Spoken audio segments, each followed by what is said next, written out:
सरकार गठनको प्रक्रिया प्रमुख 3 दल मिल्लान् त अब कसरी अघि बढ्लान् पुष्पकमल दाहाल। आजको सन्दर्भ।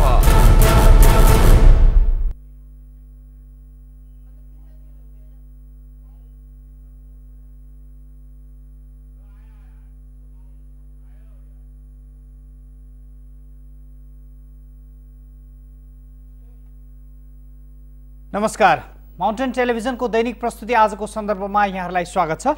आजको सन्दर्भमा आज हामी कुराकानी गर्दैछौँ अब कसरी अगाडि बढ्ला नयाँ सरकार। नयाँ सरकार गठनको प्रक्रिया सुरु भइसकेको छ र वर्तमान प्रधानमन्त्री केपी शर्मा ओलीले हिजो राजीनामा दिएको जानकारी संसदलाई गराइसकेको र राष्ट्रपतिबाट उहाँको राजीनामा स्वीकृत भइसकेको अवस्थामा अब नयाँ बन्ने सरकार र अब राजनीतिक दलहरू बीचको सहमति कसरी अगाडि बढ्छ र वर्तमान प्रधानमन्त्री केपी शर्मा ओलीले राजीनामा दिइसकेपछि र हिजो संसदलाई उहाँले सम्बोधन गरिसकेपछि सर्वसाधारणको प्रतिक्रिया कस्तो रहेको छ, सर्वसाधारणले के भनिरहेका छन् र अब देखिएका संविधानका समस्याहरू, संविधान कार्यान्वयनका समस्या, मधेस केन्द्रित समस्या र अन्य समस्याहरू समाधान गर्ने सवालमा अब राजनीतिक दलहरू कसरी मिलेर अगाडि बढ्न सक्छन् र नयाँ सरकार गठनको प्रक्रिया कसरी अगाडि बढ्ला, कहिलेसम्म बन्ला भन्ने विषय अब सबैको चासोको विषय भएको छ।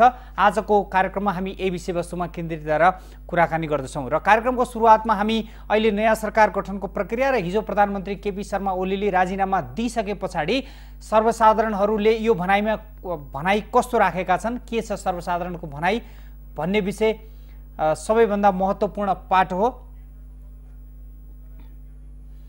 र आज हामी यही विषयवस्तुमा केन्द्रित रहेर आजको सन्दर्भ प्रस्तुत गर्दैछौँ।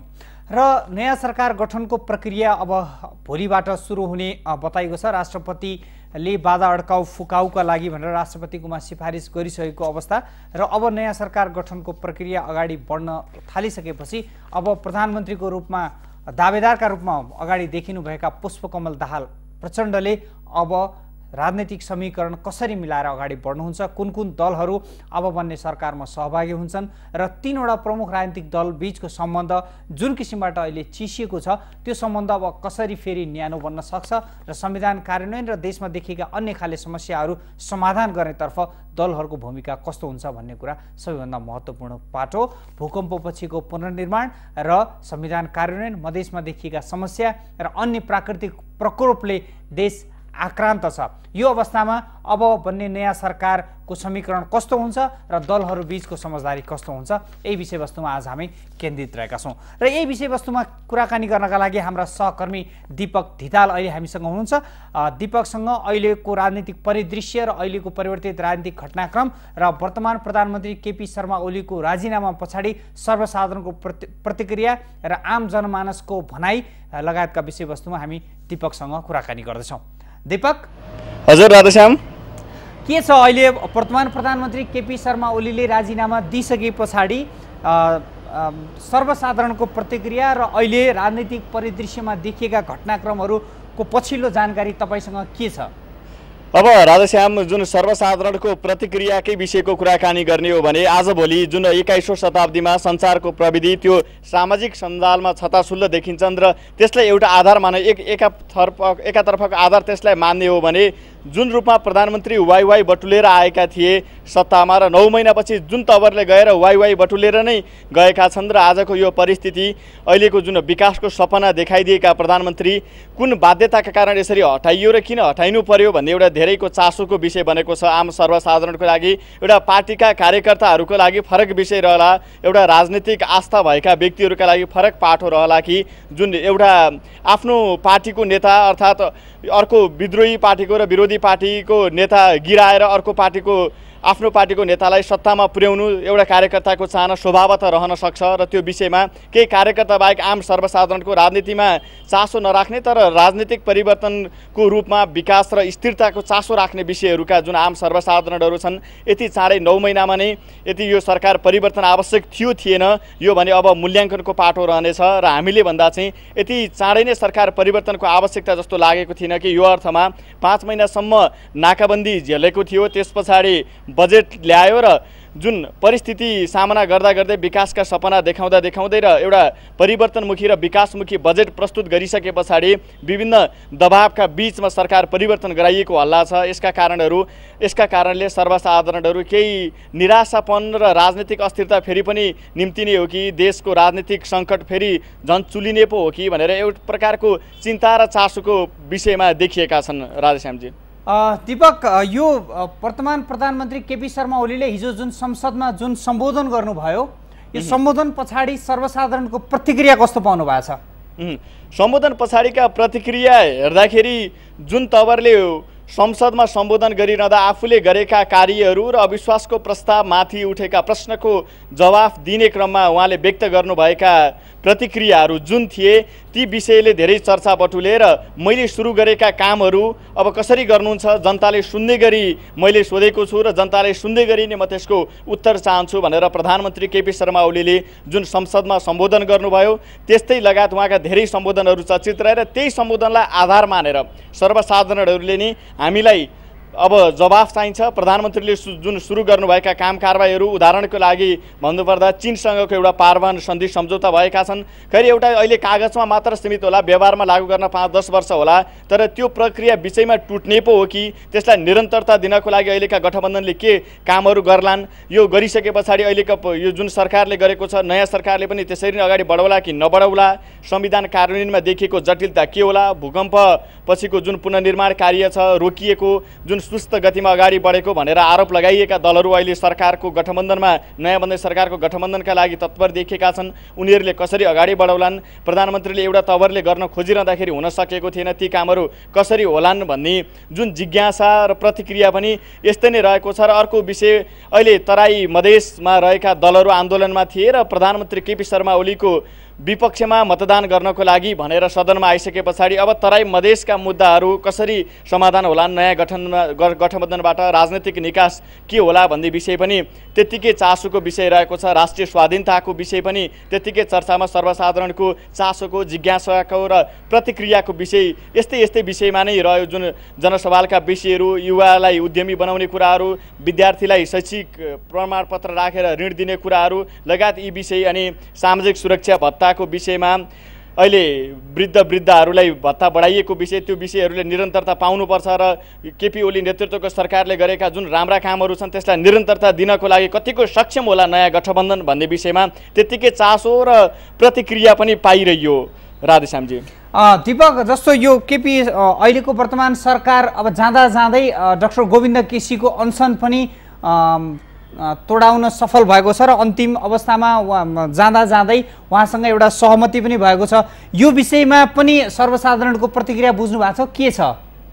पक्कै पनि मैले अघि राधेश्यामजी अहिले सामाजिक सञ्जालको प्रसङ्ग उठाएको थिएँ। सामाजिक सञ्जालको प्रसङ्ग उठाउँदै गर्दा एउटा राजनीतिक परिवर्तनको विषयमा I am with KP Oli भन्ने एउटा ट्रेन्ड चलेको थियो र त्यसै गरी आई एम विथ डाक्टर केसीको जुन विषयमा ट्रेन्ड चलेको थियो र धेरै चर्चाका विषय यो पछिल्लो एक साताको विषयमा धेरै चर्चाको विषय यी दुईवटा ट्रेन्डमा रहे र यो भनिरहँदा अब डाक्टर केसीको मागहरू जुन एउटा राजनीतिक मागहरू एउटा स्वास्थ्य शिक्षासँग सम्बन्धित रहेका मागहरू थिए, राजनीतिक मागहरूको विषयमा लोकमान सिंह कार्की अख्तियारका प्रमुख आयुक्त लोकमान सिंह कार्कीलाई महाअभियोग लगाउनुपर्छ र अख्तियारको ज्यादती रोक्नुपर्छ भन्ने विषयमा उहाँ अलिकति पछाडि हटेर 4 बजे सहमति भएको भनिएको छ र आज उहाँले अनसन तोड्दै हुनुहुन्छ।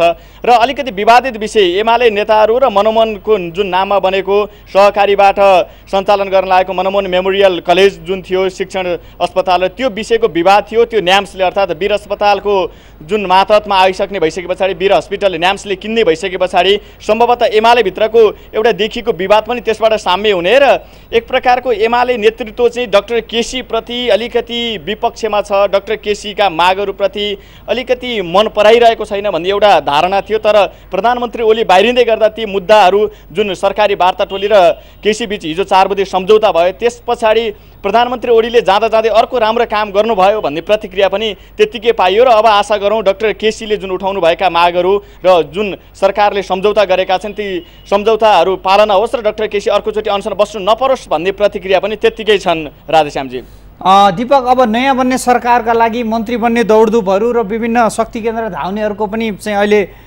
दौडधुप निकै भइरहेको होला र कुन दलहरू सहभागी हुने भन्ने विषयमा पनि के छ, पछिल्लो केही जानकारी छ तपाईँसँग? पक्कै पनि एउटा डुङ्गा डुब्न थालिसके पछाडि त्यसबाट केही नेताहरू बाहिर निस्किए भनेर टिप्पणी र आलोचना भए। अब प्रधानमन्त्री केपी शर्मा ओलीको जुन नेतृत्वमा सरकार थियो र माओवादी बाहिरिसके पछाडि माओवादीसँगै केही साना दलहरू र प्रेमबहादुर सिंह लगायतको जुन एउटा दल थियो र उहाँको दललाई निर्वाचन आयोगले खारेज पनि गरिसकेको थियो र पछि उहाँ प्रधानमन्त्री निवास लाजिमपाटमा मन्त्रीकै गाडी चढेर झन्डा फरफर्याउँदै जानुभएको प्रकरणले पनि त्यत्तिकै चर्चा बटुल्यो त्यति बेला। र जुन एउटा बिचमा अलिकति कसरी अगाडि बढ्ने, अब नयाँ गठबन्धन आइरहँदाखेरि त्यो बिचमा अवसर लिन खोज्ने अवसरवादीको संज्ञा पनि हिजो संसदमा मधेसी जनअधिकार फोरमका जुन अध्यक्ष उपेन्द्र यादवले दिनुभएको थियो। सङ्घीय समाजवादी फोरम नेपाल पछाडि नामाकरण भएको छ त्यसको र पार्टी एकीकरण भइसके पछाडि र उहाँले उपेन्द्र यादवले त्यो संज्ञा दिइरहँदा उहाँको जुन घोचपेच हुनसक्छ विजय कुमार गच्छदारको पार्टी फोरम लोकतान्त्रिक प्रति र फोरम लोकतान्त्रिकले अन्तिमको समयमा राष्ट्रिय प्रजातन्त्र पार्टी लोकेन्द्र बहादुर चन्द नेतृत्वको राष्ट्रिय प्रजातन्त्र पार्टी छ त्यसले पनि अन्तिममा जुन फिर्ता लिएर नयाँ गठबन्धनसँग समझदारी गर्दै त्यसमा पनि सामेल हुने एउटा निर्णय र मन्त्री लिनको लागि मन्त्री पद पाउनकै लागि यस्ता हरकतहरू गरिँदैछन् भनेर राजनीतिक वृत्तमा टिप्पणी हुन्छन्। खैर एउटा राजनीति सरकारमा पुग्नु ठुलो कुरा होइन, यो लोकतान्त्रिक प्रक्रियामा चलिरहने जुन प्रोसेस पनि हो र यो बिचमा एउटा गठबन्धन सहज रूपमा सबैभन्दा धेरै गठबन्धन दलहरूको गठबन्धन बन्यो भने एउटा राजनीतिक तिक्तता पनि कम हुँदै जाने अपेक्षा गर्न सकिन्छ। र तपाईँले भने जस्तै यो बिचमा हिजो प्रधानमन्त्रीले राजीनामा दिइसके पछाडि अब भोलिसम्मको लागि संसद स्थगित छ र राष्ट्रपतिले सहमति सरकार आह्वानका लागि सम्भवतः त्यो प्रक्रिया अनुसार त्यसरी अगाडि बढ्न सक्नुहुनेछ। र झलनाथ खनाल नेकपा एमालेका वरिष्ठ नेताले पनि राष्ट्रपतिले आह्वान गरिसके पछाडि सहमतिको लागि मार्ग प्रशस्त गरेर अगाडि बढ्ने आधारहरू हुन सक्छन्, तीन दलबीच फेरि पनि सहमति हुन सक्ने भन्ने खालको आशयको भनाइ व्यक्त गरिसक्नु भएको छ संसदमा। त्यो भनिरहँदा सहमतिको सम्भावना त्यत्तिकै रहन्छन्। शक्ति केन्द्र र अहिलेका दलहरू बीचका नेताहरूको बीचका छलफल पनि त्यत्तिकै छन्। हिजो प्रधानमन्त्रीले संसदमा सम्बोधन गरेर निस्किरहँदा तपाईँ एउटा राजनेताको रूपमा प्रस्तुत हुनुभयो, मिलेर जाने सहकार्य गरेर जाने पाटो अझै पनि बाँकी छन् भनेर माओवादी केन्द्रका अध्यक्ष पुष्पकमल दाहालले भनिसकेको विषयमा कटुता कम हुँदै गएको र दलहरूबीच सहमतिको सम्भावना र जुन सहमति भन्नाले सरकारमा सामेल हुन्छ भन्ने मात्र छैन। अहिले मुख्य चुनौती भनेको संविधान कार्यान्वयन, भूकम्पपछिको पुनर्निर्माण, मधेस आन्दोलन, राष्ट्रियताका सवालहरू छन्। यी विषयमा एक भएर त्यसलाई सामना गर्दै र कार्यान्वयनको पाटोमा अगाडि बढाउनको लागि तत्पर देखिनु पनि दलहरूबीचको राष्ट्रिय एकता हो। हामी राष्ट्रिय सहमतिको सरकारबाट मात्रै राष्ट्रिय एकता कायम हुनुपर्छ भन्ने पक्षमा पनि त्यसरी वकालत गरिरहनु जायज ठान्दैनौँ र त्यो बिचमा त्यसरी होला भन्ने अपेक्षा राख्न सक्दछौँ। राधेश्यामजी। हस् दीपक, जानकारीको लागि यहाँलाई धेरै धेरै धन्यवाद। दर्शकहरू, हाम्रा सहकर्मी दीपक थिताल अहिले नयाँ सरकार गठन र त्यस पछाडिको राजनीतिक परिदृश्यका विषयमा र प्रधानमन्त्री केपी शर्मा ओलीले हिजो संसदलाई सम्बोधन गरिसके पछाडि आम सर्वसाधारणले उहाँको बारेमा के भनिरहेका छन् र के टिप्पणी भएको छ, एउटा सर्वसाधारणको वृत्तमा र एउटा परिदृश्यमा प्रधानमन्त्री केपी शर्मा ओलीको ले निकै राम्रो समर्थन बटुल्न सफल हुनुभएको छ। अपेक्षा के थियो भन्दाखेरि सुरुमा अविश्वासको प्रस्ताव दर्ता गराउँदा पुष्पकमल दाहालले जुन किसिमका कटु शब्दहरू र कटु वाक्यहरू प्रयोग गर्नुभएको थियो प्रधानमन्त्री केपी शर्मा ओली र त्यो गठबन्धनका विरुद्धमा, हिजो प्रधानमन्त्री केपी शर्मा ओलीले संसदमा सम्बोधन गर्दा त्यस्तै केही कटुतापूर्ण शब्दहरू प्रयोग गर्नुहुन्छ कि भन्ने अनुमान राजनीतिक परिदृश्यमा र आम सर्वसाधारणले गरिरहँदै गर्दा प्रधानमन्त्री केपी शर्मा ओलीले भने निकै भावुक भएर र निकै कूटनीतिक शब्दहरू प्रयोग गरेर जुन किसिमबाट सम्बोधन गर्नुभयो र जुन किसिमबाट एक खालले राजनीतिलाई, अहिलेको राजनीतिलाई एउटा सहज निकास दिने जुन खालको उहाँले बाटो देखाउनु भयो त्यसबाट उहाँले सर्वसाधारणमा निकै लोकप्रियता र सर्वसाधारणले उहाँलाई निकै ठुलो समर्थन गरेको हामीले सामाजिक सञ्जालहरूमा पनि देख्न सक्छौँ। हामी यही विषयवस्तुमा केन्द्रित रहेर आजको सन्दर्भ प्रस्तुत गरेका छौँ। अहिले एउटा छोटो ब्रेक लिने बेला भएको छ। ब्रेक पछाडि हामी आजको सन्दर्भलाई पुनः जोड्नेछौँ।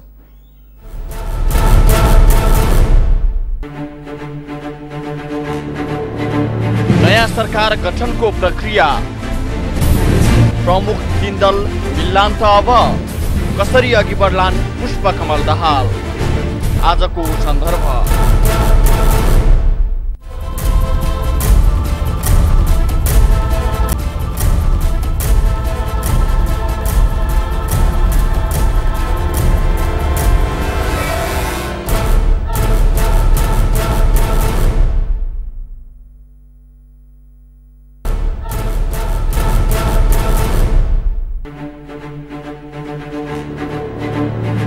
सरकार गठनको प्रक्रिया, प्रमुख तीन दल मिल्लान् त अब कसरी अघि बढ्लान् पुष्पकमल दाहाल। आजको सन्दर्भ।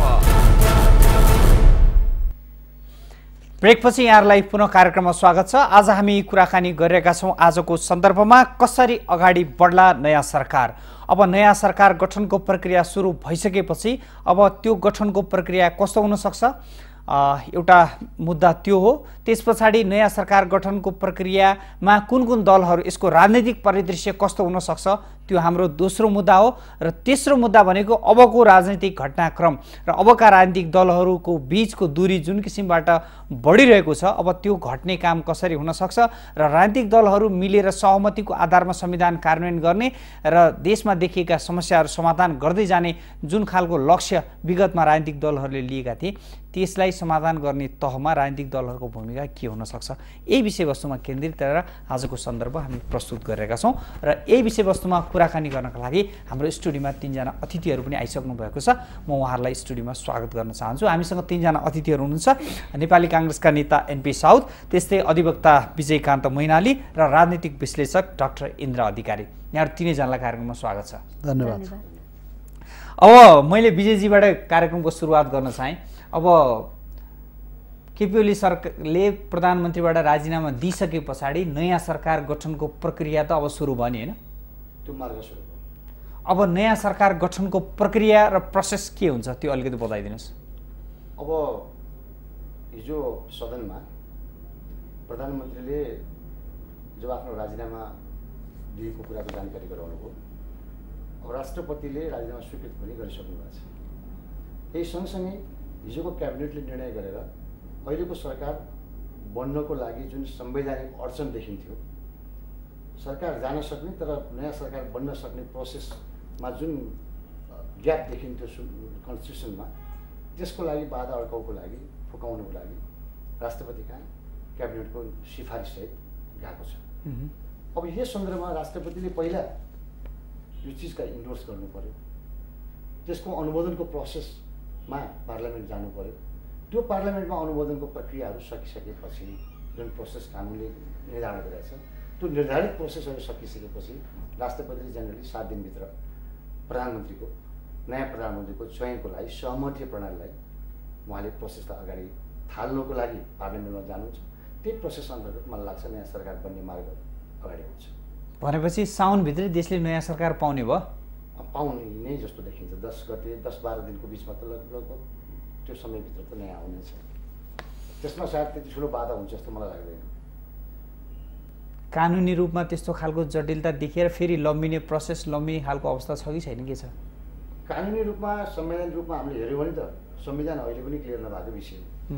यद्यपि बाधाको फुकाउको 305लाई हामीले हेऱ्यौँ भने, यद्यपि यो विषय अहिले पनि के हो भन्ने व्याख्याका कैयौँ गुन्जासहरू रहलान्। तर मलाई लाग्छ हिजोको प्रधानमन्त्रीको भाषण र उहाँले बाधा अड्काउको लागि मार्गचित्र जुन अगाडि सारिदिनुभयो र राजीनामा दिएर अब नयाँ सरकारको लागि जुन शुभकामना व्यक्त गर्नुभएको छ, मलाई लाग्छ यो एउटा राजनीतिक प्रोसेसबाट अगाडि गएको हुनाले, मूलतः यो राजनीतिक विषय मात्र बढी भएको हुनाले एउटा निकास अवश्य निक्लिन्छ भन्ने मलाई लाग्छ। नेताजी, अब तपाईँहरूको पार्टी अब सरकारमा जाँदैछ, प्रतिपक्षमा बसिरहनु भयो धेरै समय, अब सरकारमा जाँदैछ, दौडधुप अलिक बढी नै छ होला तपाईँहरूको अहिले? होइन, हामी कहाँ प्रतिपक्षमा बस्यौँ? अस्ति मात्रै करिब 8-9 महिना प्रतिपक्षमा बसेको भएको छ। वास्तवमा हामी सरकारमा त जाँदैछौँ, तर आफ्नै हतारको कारणले होइन कि अब गठबन्धन आफ्नै कारणले टुट्यो। त्यो त चाहिँ संसदभित्र बहस छलफलमा पनि तपाईँहरू देखिराख्नु भएको छ। अब प्रतिपक्षको काम एउटा वैकल्पिक सरकार दिनु पनि हो र यो प्रक्रियामा हामी प्रचण्डजीको नेतृत्वमा सरकार बन्ने प्रक्रियालाई सहयोग गरिरहेका छौँ। हिजो प्रधानमन्त्री केपी शर्मा ओलीको सम्बोधन संसदमा तपाईँहरूले नि सुन्नुभयो नि, होइन? सुन्यौँ, हामी त सबै उपस्थितै थियौँ त्यहाँ। उहाँको सम्बोधनलाई तपाईँले कसरी लिनुभयो?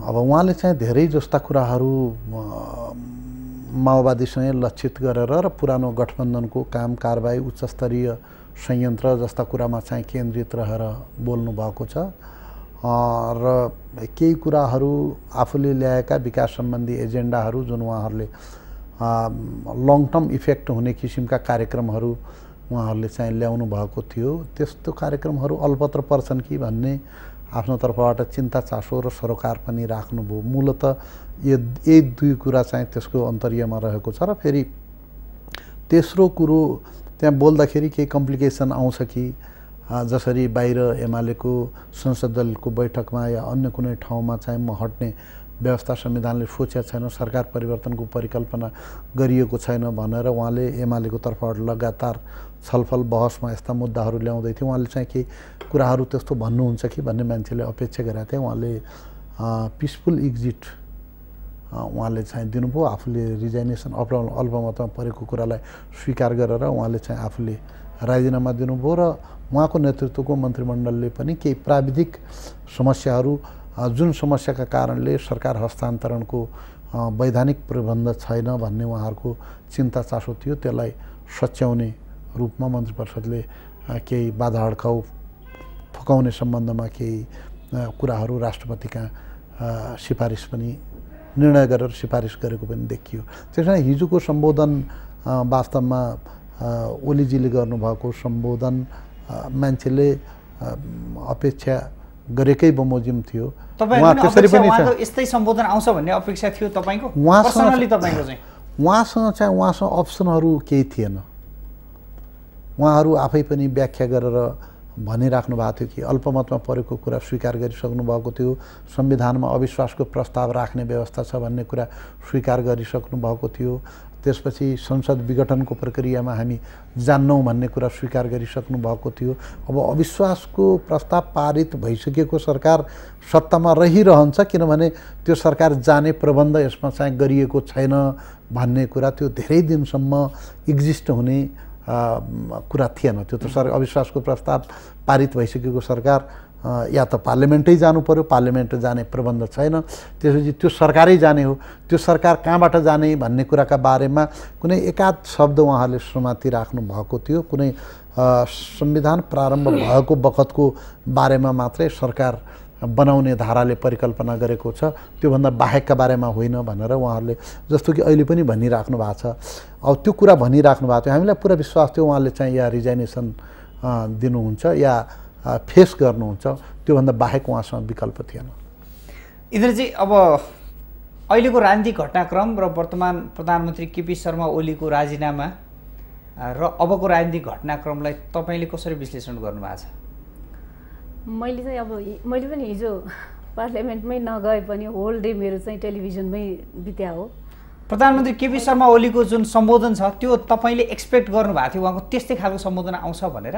होइन, मैले चाहिँ प्रधानमन्त्री ओलीलाई चाहिँ एक खालको कस्तो देखिरहेको थिएँ भन्दा एक खालको आफ्नो अडानमा चाहिँ एकदम लाग्न सक्ने अनि त्यसपछि आफूले जे बोलेको छु त्यसमा अडिग रहने खालको काइन्ड अफ जिद्दी भन्छन् नि नेपाली उसमा चाहिँ त्यो जस्तो चाहिँ लाग्थ्यो मलाई। अब अगाडिका केही सिनेरियोहरूमा चाहिँ मैले के देखेको थिएँ भन्दा प्रधानमन्त्री ओलीले त्यो संवैधानिक रूपले जुन खालको उहाँले कुरा गर्नुभयो भने अर्को सरकारको विकल्प संविधानले सोचेकै छैन भन्ने जस्ता, अनि त्यसपछि केही कानुन व्यवसायीहरू विशेष गरी विदहरू भन्दा पनि पेसाकर्मीहरूसँग कन्सल्ट गरेर अनि यस्तो तल्लो स्तरको सुझाव दिए भन्ने कुरा चाहिँ आफ्ना के भन्छन् यो आफ्ना सहकर्मी थ्रो जसरी उहाँले भन्नुभएको थियो इभन पार्लियामेन्टलाई अब एक खालको अन्त्य नै गरिदिने खालको पनि सुझाव आयो भन्ने चाहिँ उहाँका केही साथीहरू मार्फत पनि भन्न लगाएको स्थिति। इभन अब वी आर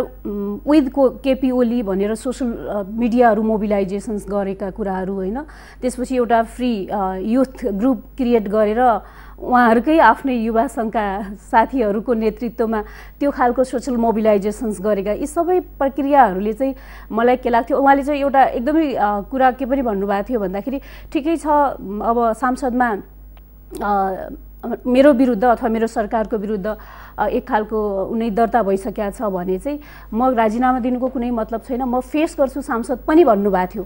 र यी सबै क्रियाकलापहरूलाई हेर्दाखेरि मलाई के लाग्थ्यो भन्दा केपी ओली सांसदमा हार्छु भन्ने थाहा हुँदाहुँदै पनि उहाँले एकपटक फेस गर्नुहुन्छ।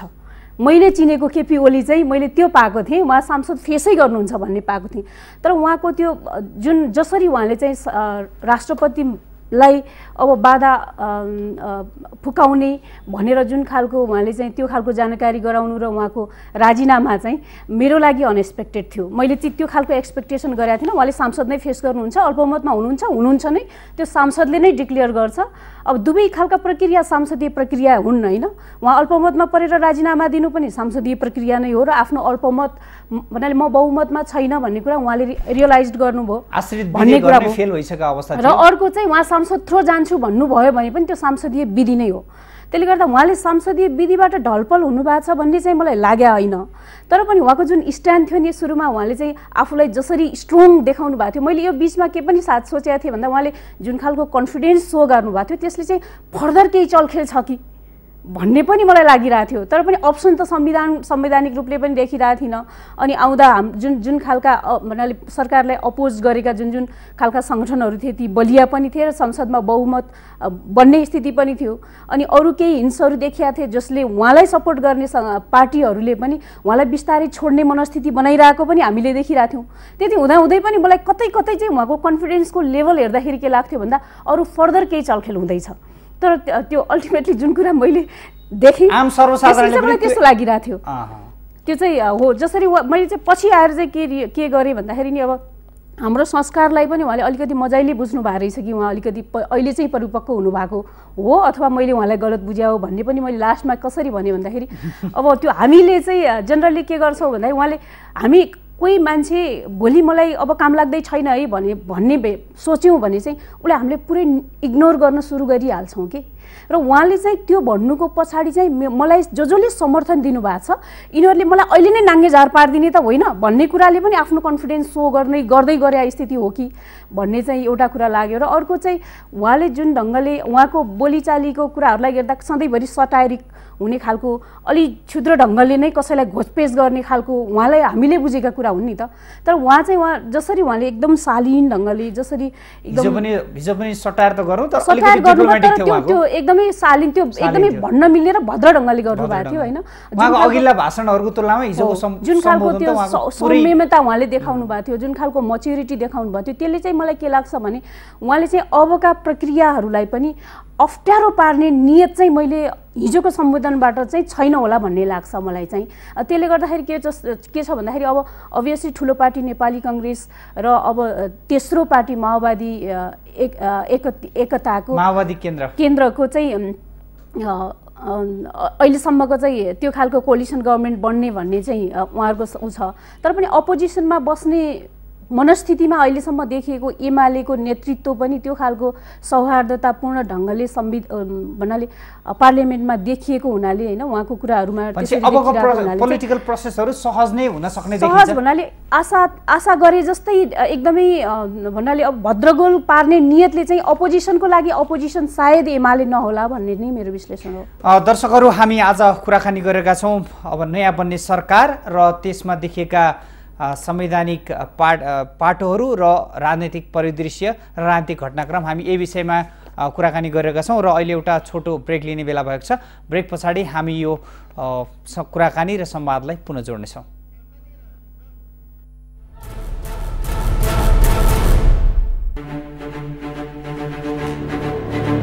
नयाँ सरकार गठनको प्रक्रिया प्रमुख तीन दल मिल्लान् त अब कसरी अघि बढ्लान् पुष्पकमल दाहाल आजको सन्दर्भ।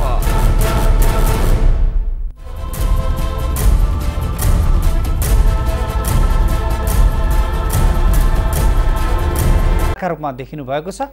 अब उहाँको नेतृत्वमा बन्ने सरकार कस्तो प्रकृतिको बन्न सक्छ र राजनैतिक परिदृश्य कस्तो हुन सक्छ, कुन दल अब बन्ने सरकारमा सहभागी हुन सक्छन् र नेपाली काङ्ग्रेस, नेकपा एमाले र नेकपा माओवादी केन्द्र बीचको सम्बन्ध कस्तो हुन सक्छ, प्रतिपक्षमा को बस्न सक्छ, सरकार कसरी बन्न सक्छ र सबैभन्दा महत्त्वपूर्ण कुरा संविधान कार्यान्वयन, भूकम्पपछिको पुनर्निर्माण, मधेसमा देखिएका समस्या लगायतका विषयमा राजनीतिक दलहरूबीच कस्तो खालको सहमति बन्न सक्छ। आज हामी यही विषयवस्तुमा केन्द्रित रहेर कुराकानी गरेका छौँ तीनजना अतिथिहरूसँग। म अतिथिहरूको एकचोटि फेरि परिचय गराउन चाहन्छु। नेपाली काङ्ग्रेसका नेता एनपी साउद, त्यस्तै अधिवक्ता विजयकान्त मैनाली र राजनीतिक विश्लेषक डाक्टर इन्द्र अधिकारी हामीसँग हुनुहुन्छ। मैले अब एनपी सरसँग सोध्न खोजेँ, अब तपाईहरू सरकारमा जाने विषयमा र नयाँ सरकार गठन गर्ने विषयमा तपाईहरुको होमवर्क चाहिँ के छ? अब नयाँ सरकार त बन्ने पक्का भइहाल्यो हैन, अब तपाईहरुको होमवर्क चाहिँ के छ? यसको लागि वास्तवमा हाम्रो नेपाली कांग्रेसलाई मात्रै भन्नुभएको हो भने हाम्रो चाहिँ विधानमै व्यवस्था छ। केन्द्रीय समितिले नीति मापदण्ड बनाउँछ, संसदीय बोर्ड छ, त्यसले अधिकार डेलिगेट गरेर हाम्रो पार्टी सभापतिलाई दिन्छ। त्यसरी एउटा उपयुक्त मापदण्ड अन्तर्गत हामी सरकारमा जाने प्रतिनिधिहरूलाई पठाउने गर्छौँ। र समग्र सरकारको कुरा गर्ने हो भने योभन्दा अगाडि नै धेरै छलफलहरू भइसकेका छन्। विशेष गरेर नेपाली कांग्रेस र नेकपा माओवादी केन्द्रका बीचमा छलफलहरू भएका छन्। अन्य राजनैतिक दलहरू पनि यो प्रक्रियामा जोडिनु भएको छ। कतिपय राजनैतिक दलहरूले त हिजो मात्रै पनि सार्वजनिक रूपमा समर्थन व्यक्त गर्नुभएको छ। अविश्वासको प्रस्ताव पारित गर्नका लागि हामी तयार छौँ भन्नुभएको छ। यसरी एउटा गठबन्धन तयार पारेर हामी अगाडि बढ्छौँ। यो मलाई यही विषयमा जोडिएर तपाईलाई एउटा कुरा सोध्न मन लाग्यो। राजनीतिक संस्कारको मलाई एउटा कुरा सोध्न मन लाग्यो। जसरी हिजो यो सरकार असफल हुने भन्ने कुरा लगभग तय भइसकेपछि र यो सरकार ढल्ने कन्फर्म भइसके पछाडि जसरी दुईवटा दलले समर्थन, तीनवटा दलले भनौँ न, तीनवटा दलले जसरी समर्थन फिर्ता लिए, त्यसलाई राजनीतिक संस्कारको रूपमा डिफाइन गर्नुपर्दा कसरी डिफाइन गर्नुहुन्छ तपाईले? अब यो प्रश्न वास्तवमा तिनैसँग सोद्धाखेरि ज्यादा उपयुक्त हुन्थ्यो। तपाईँ एउटा नेता पनि भएको कारणले मैले यसलाई राजनीतिक संस्कारको रूपमा कसरी सोध्छ। तर जहाँसम्म मलाई लाग्छ अब उहाँहरूको विभिन्न राजनीतिक पार्टीसँग नीतिगत अन्तर कम होला, त्यसकारण चाहिँ चाँडो निर्णय गर्न सक्नुहुन्छ होला। तपाईले उहाँसँग पहिलेको उहाँको एमालेसँग पनि नीतिगत मामलामा धेरै अन्तर थिएन होला। उहाँहरूले एमाले जोइन गर्नुभयो। अहिले चाहिँ नेपाली कांग्रेससँग पनि बदलिँदो सन्दर्भमा चाहिँ उहाँहरूको माओवादी एमालेसँग पनि नीतिगत अन्तर विशेष गरेर जस्तोसुकै घटनाक्रम र परिस्थिति भए पनि सरकारमा बस्नुपर्छ, जानुपर्छ भन्ने खालको मान्यता कता कता नेपालमा यो सबै कुराको आधार चाहिँ वास्तवमा हाम्रो संविधानमा जुन हामीले निर्वाचन पद्धति अपनाएका छौँ त्यहाँ हामीले चाहिँ खोज्नुपर्छ। यी त सबै प्रतिक्रिया मात्रै हुन्, विभिन्न दलहरू विभिन्न व्यक्तिहरूले दिएको। हाम्रो संविधानमा हामीले समानुपातिक समावेशी कुरा राखेका छौँ र निर्वाचन पद्धतिलाई चाहिँ मिश्रित निर्वाचन पद्धति अपनाएका छौँ। जबसम्म हामी कहाँ चाहिँ मिश्रित निर्वाचन पद्धति रहिरहन्छ त्यतन्जेलसम्म एउटै पार्टीले 50% भन्दा माथि ल्याउने या बहुमत ल्याउने सम्भावना चाहिँ न्यून रहन्छ। त्यो न्यून रहने बित्तिकै हामी कहाँ चाहिँ एउटा गठबन्धनीय संस्कृति विकास गर्नुपर्ने हुन्छ। गठबन्धनमा चाहिँ धेरै दलहरूलाई मिलाउनु पर्ने हुन्छ र प्रकारान्तरले यस्तो बेलामा चाहिँ सानातिना दलहरूको बहुमत पुर्याउनका लागि ज्यादा भूमिका हुन्छ। जस्तो कि अहिले पनि तपाईहरुले देखिराख्नु भएको छ, योभन्दा अगाडिको संविधान सभामा पनि देख्नु भएको छ। त्यो अब जस्तो योभन्दा अगाडिको यो संविधान सभाभित्र एमाले तेस्रो ठुलो राजनैतिक दल थियो, उसले चाहिँ दुईचोटि उसको नेतृत्वमा सरकार बन्यो। त्यसै गरेर यसमा पनि अहिले माओवादी तेस्रो दल छ, अहिले माओवादीको नेतृत्वमा सरकार बन्दैछ। प्रमुख दलहरूका बीचमा घर्षण भएर सरकार निर्माणका सन्दर्भमा निकास दिने सन्दर्भमा तेस्रो दलले त्यो अवसर पाउने सम्भावना चाहिँ अहिले बढ्दै गएको छ र त्यसकारण चाहिँ यो राम्रो या नराम्रो के हो यसको पर्याप्त हामी कहाँ अभ्यास हुन सकेको छैन। भर्खरै 8-9 महिना मात्रै भयो यो संविधान लागू भएको छ। यस अन्तर्गत एउटा दुईटा चुनाव पनि हुन सकेका छैन। वास्तवमा यसको कार्यान्वयनकै चरणमा हामी सारभूत रूपमा प्रवेश गरिसकेका छैनौँ। अहिले उनलाई त हामीले राष्ट्रपति प्रधानमन्त्री चुन्यौँ, सभामुख पनि चुन्यौँ, तर चाहिँ निर्वाचनका प्रक्रियाहरू स्थानीय निर्वाचन, प्रादेशिक निर्वाचन या चाहिँ जनरल इलेक्सन जस्तो प्रक्रियामा हामी गएका छैनौँ। त्यसकारण अहिले यो निर्वाचन पद्धतिको बारेमा अहिले आग्रहहरू राख्नु भनेको समयभन्दा पहिले हुन्छ। त्यसकारण म चाहिँ अहिलेलाई यति मात्रै तपाईसँग आग्रह गर्न चाहन्छु कि यसको सिड, यसको बिउ चाहिँ हाम्रो निर्वाचन पद्धतिमा छ। निर्वाचन पद्धति मिश्रित खालको छ। पहिले 36% ल्याउँदाखेरि मत ल्याउँदाखेरि नेपाली कांग्रेसको 55% सम्म भोट आउँथ्यो। मत चाहिँ समग्रमा 36% हुन्थ्यो। 55% जति सिट हामी जित्यौँ। अब पहिलो हुने फर्स्ट पास पोस्ट निर्वाचन प्रक्रिया अन्तर्गत अब एउटा पार्टीको बहुमत पुग्थ्यो र एउटा पार्टीले सरकार चलाउँथ्यो। अहिले चाहिँ त्यो परिस्थिति छैन र त्यसकारण अब यसलाई चाहिँ हामीले स्वाभाविक रूपमै लिनुपर्छ। अब कुनै सरकार अल्पमतमा पर्यो, सरकार अल्पमतमा परिसकेपछि हरेक एक भोटको यहाँ ठुलै महत्त्व हुने भयो। अब विशेष गरेर साना दलहरूको भूमिका चाहिँ ज्यादा बढ्ने भयो।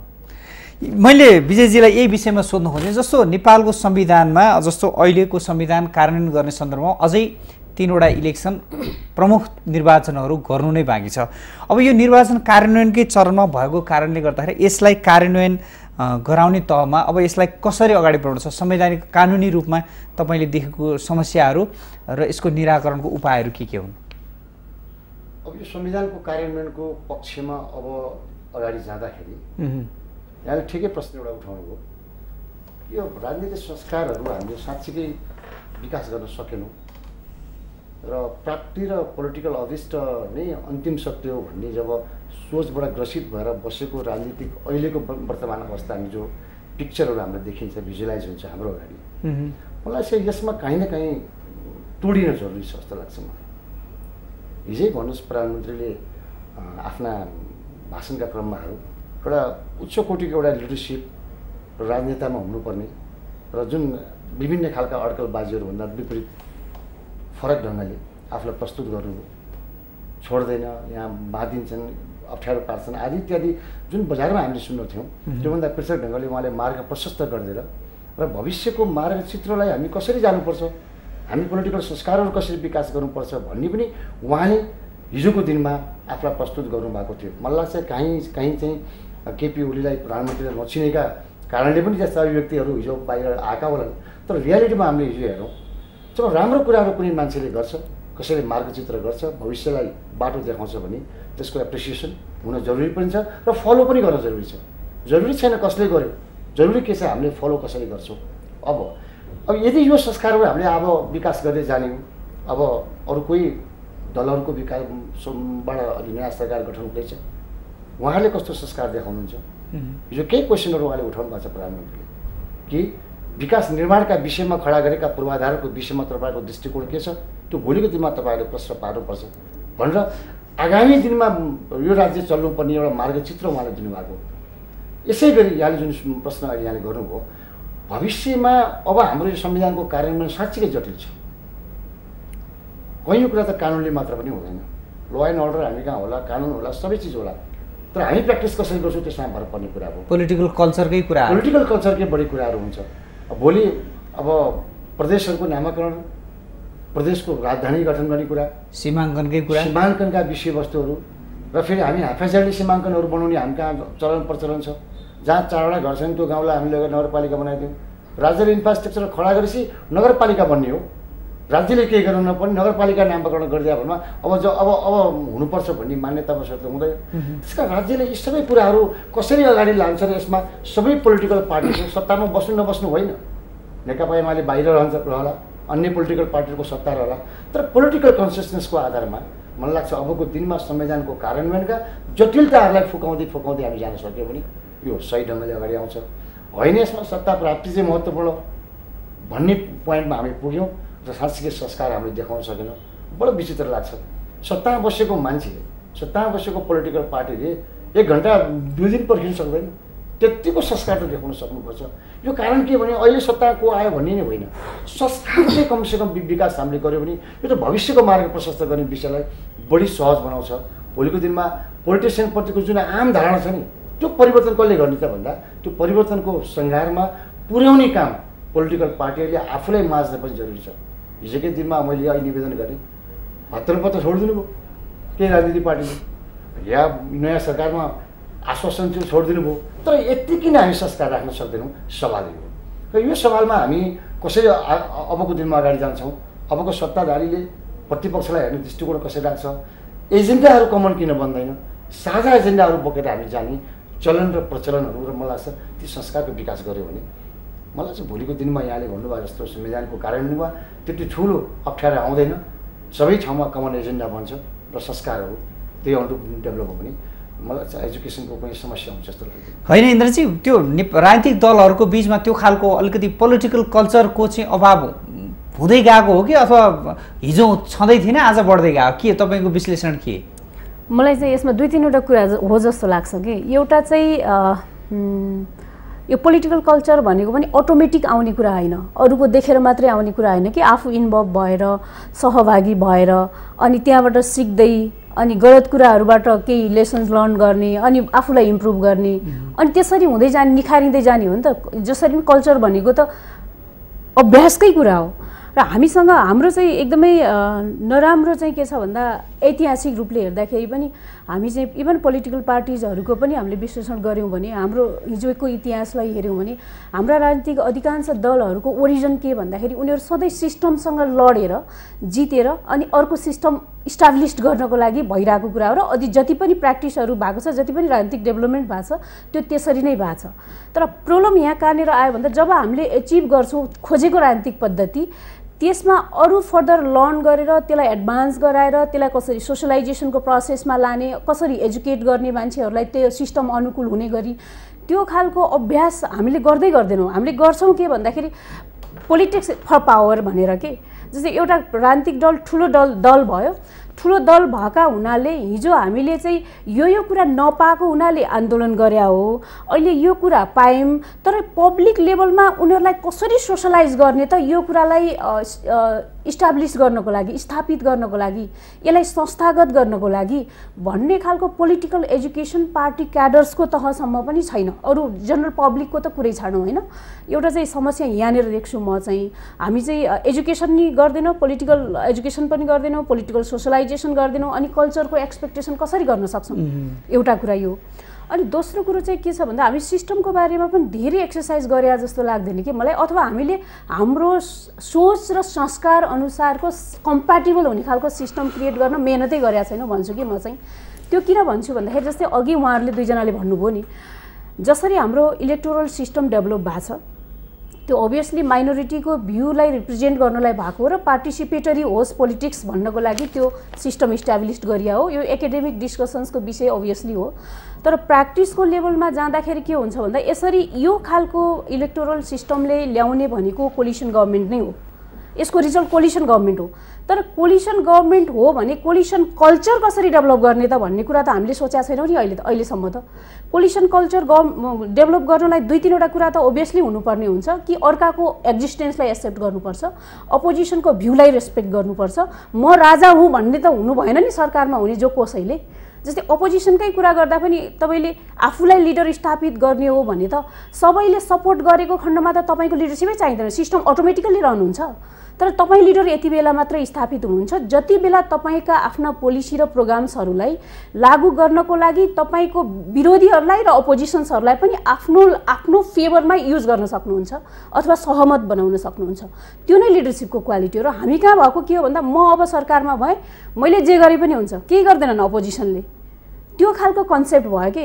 यसको लागि चाहिँ एक खालको राजनीतिक तहको एक खालको सहमति जरुरी छ। मैले भन्ने कुराहरूमा चाहिँ जस्तै ठुला राजनीतिक दलहरू एक खालको सहमति बनाउनु भयो भने जस्तै संविधान कसरी लागू गर्ने, यो हुँदाखेरि ये खालका भन्नाले अपर्च्युनिटी पनि यो हुन् र यसका चाहिँ अब अब्स्टेकल्सहरू पनि यो हुन् भनेर आइडेन्टिफाई गर्ने र यो हदमा चाहिँ जोसुकै सरकारमा जाओस् तर यो लेभलको एटलिस्ट यो लेभल मेन्टेन गर्ने होइन, यसमा यसरी प्रोग्राम गर्ने भन्नेको एक खालको नेसनल लेभलको एक खालको कन्सेन्सस पोलिसी लेभलमा एटलिस्ट गराउन सक्यो भने त भोलि गएर जोसुकैको गभर्मेन्ट होस् त्यसमा त कुनै खालको खतरा आइपर्दैन नि। जहाँ मैले एनपी सरलाई यही विषयमा जोड्न चाहेँ। जस्तो तपाईँको अब नयाँ बन्ने सरकार, वर्तमान केपी ओली सरकारले गर्न नसकेको तपाईँहरूले के काम गर्नुहुन्छ? अब तपाईँहरूको सामुन्ने निर्वाचन गराउनुपर्ने जिम्मेवारी छ। नेपालमा फेरि एउटा चाहिँ समस्या के पनि देख्यो भने हरेक पटकका सरकार, तपाईँले हरेक पटकका सरकार हेर्नुहोस्, त्यो हरेक पटकका सरकारका स्थानीय विकास मन्त्रीले हरेक पल्ट निर्वाचन हुन्छ भन्नुभएको छ। चाहे हिजो काङ्ग्रेसी नेतृत्वमा सरकार हुँदा पनि स्थानीय विकास मन्त्रीले स्थानीय निर्वाचन हुन्छ भन्दै भाषण गर्दै हिँड्नुभयो। अहिलेसम्म अहिलेको सरकारमा भएका मन्त्रीहरूले पनि त्यो भाषण गर्दै हिँड्नुभयो, त्यो सम्भव भएन। अब बन्ने सरकारले पनि पक्कै पनि त्यो कुरा भन्दै जानेछ। भन्दाखेरि निर्वाचनको कुरा चाहिँ उठाउने निर्वाचन गर्न नसक्ने भन्दाखेरि अब तपाईँहरूको काँधमा पनि त्यो खालको जिम्मेवारी आइपरेको छ, आउँदैछ होइन? तपाईँले सोधिहाल्नुभयो अब यो गएको सरकार के आलोचना गर्ने अब पहिलेको सरकारले भनेका के कति गर्न सक्नुहुन्छ? तपाईँकै पार्टीको प्रकाश मानजी स्थानीय विकास मन्त्री हुँदा उहाँले पनि भन्नुभयो। त्यही भन्दैछु, अहिलेको सरकार त बोलेर मात्रै गएको छ। पानी जहाजदेखि लिएर हवाई जहाजसम्म, भूपरिवेष्टितदेखि लिएर सबै कुराहरू बोलेर गएको छ। अब ती कति कार्यान्वयन गर्न सकिन्छ ती त सकभर अब तपाईको पार्टीकै उहाँहरू आफैले पनि बोल्दाखेरि धेरै सम्झौताहरू हामी कार्यान्वयन गर्छौँ, धेरै कुराहरू कार्यान्वयन गर्छौँ। उहाँले चाहिँ बोल्दाखेरि मैले सपनाहरू मर्न दिएको छैन, मैले सपना देखेको छु भन्नुभएको छ। अब एउटा केही ड्रिम देख्नुभयो, त्यसलाई चाहिँ कार्यक्रममा ढाल्ने कुरा बडो चुनौतीपूर्ण छ। कार्यक्रमलाई कार्यान्वयन गर्ने कुरा त्योभन्दा ज्यादा चाहिँ चुनौतीपूर्ण छ। त्यसकारण अहिलेको अवस्थामा चाहिँ गएको सरकारले के गर्यो के गरेन भन्नतिर जान्न, तर संविधान कार्यान्वयनका सन्दर्भमा केही प्रमुख चुनौतीहरू छन्। हामीले अहिले स्थानीय निकायको, स्थानीय तहको जहाँ चाहिँ हामी केन्द्रबाट यो पावर डिजोल्युसन गरिसकेपछि, यो चाहिँ विकेन्द्रित गरिसकेपछि, यो चाहिँ बीचमा कुनै नयाँ लेयर, प्रदेशको नाउँको नयाँ लेयरले त्यो पावरलाई रोक्ने होइन कि सिधै ग्रासरुटमा आओस्, स्थानीय तहमा आओस्, जनताको पहुँचभित्र आओस् भन्ने उद्देश्यले हामीले यो संविधानभित्र स्थानीय तह मात्रै भनेका छैनौँ कि स्थानीय तहको सरकारै भनेका छौँ। त्यसले एक्जिक्युटिभ पावर चाहिँ स्थानीय तहमा एक्सर्साइज गरोस् भनेर भनेका छौँ। त्यो तहमा हामीले विकेन्द्रीकरणलाई लागू गर्नका लागि, स्थानीय तहलाई इम्पावर गर्नका लागि, सशक्तिकरण गर्नका लागि हाम्रा अगाडि केही कानुन संशोधनका चुनौतीहरू छन्। धेरै कानुन संशोधन नगरिकन हामी स्थानीय निर्वाचन गराउन सक्दैनौँ। विशेष गरेर यो अहिले चाहिँ स्थानीय तहको क्षेत्र र सीमा निर्धारणका सन्दर्भमा, सङ्ख्या निर्धारणका सन्दर्भमा आयोग गठन भएको छ। आयोगको कार्यावधि फागुनसम्म छ। फागुनसम्म त यसले प्रतिवेदनै दिने भयो कि कतिवटा ठाउँमा चाहिँ चुनाव गर्नुपर्ने हो, स्थानीय तहहरू कति छन् भनेर। अहिले उहाँहरूले चाहिँ वर्कआउट गरेर 565वटा स्थानीय तह हुनु पर्यो भनेर चाहिँ उहाँहरूले भन्नुभएको छ। त्यसको सीमा राख्ने कुरा छ, त्यसको नाउँ कोर्ने कुरा छ। त्यसले चाहिँ कुनै अहिले ढाँचा बनेको छैन। सङ्ख्या उपयुक्त हो कि होइन भन्ने बहस अहिले जारी छ। एकैचोटि 3300बाट 500-600मा ल्याइदिँदाखेरि जनताको, राज्यका निकायहरूमाथि, शासनका निकायहरूमाथि पहुँच कम हुने हो कि जनताको सेवा सुश्रुवा चाहिँ प्रभावित हुने हो कि भन्ने जस्ता गम्भीर कुराहरू पनि चाहिँ अहिले उठिरहेका छन्। यो प्रारम्भिक चरणमा छ। स्थानीय तह जस्तो प्रादेशिक निर्वाचनका लागि पनि अहिले नियम कानुनको कुरो अहिले पुरा भएको छैन। विशेष गरेर मधेसमा आन्दोलनरत राजनैतिक पार्टीहरूले लगातार भनिरहेका छन् कि 7वटा प्रदेश बनाइसकेपछि यसको सीमाङ्कन गरिएको छ, तर सीमाङ्कन सँगसँगै संविधानमा चाहिँ विवाद छ है सीमाङ्कनका बारेमा भन्ने कुरा पनि एक्सेप्ट गरिएको छ। त्यसकारण त्यो विवादलाई हामीले समाधान गर्नेछौँ भन्ने कुरा पनि एक्सेप्ट गरिएको छ। त्यसकारण प्रदेशको सीमा जबसम्म निर्विवाद हामी बनाउन सक्दैनौँ, ती सीमाहरू बन्ने सम्भावना कति देख्नुहुन्छ तपाईँ? होइन, त्यो हुन्छ। किन मान्छेले चाहिँ प्रदेशै बन्दैन भनेको थिए, मान्छेले संविधानै बन्दैन भनेको थिए। संविधान हामीले लेखिसक्यौँ, 7वटा प्रदेश हामीले बनिसक्यौँ। कुनै ठाउँमा प्रदेशको सीमाका बारेमा तल माथि दायाँ बायाँ केही कुरामा कमी कमजोरी छ भने त्यो सच्याउनै सकिँदैन भन्ने कुरा होइन।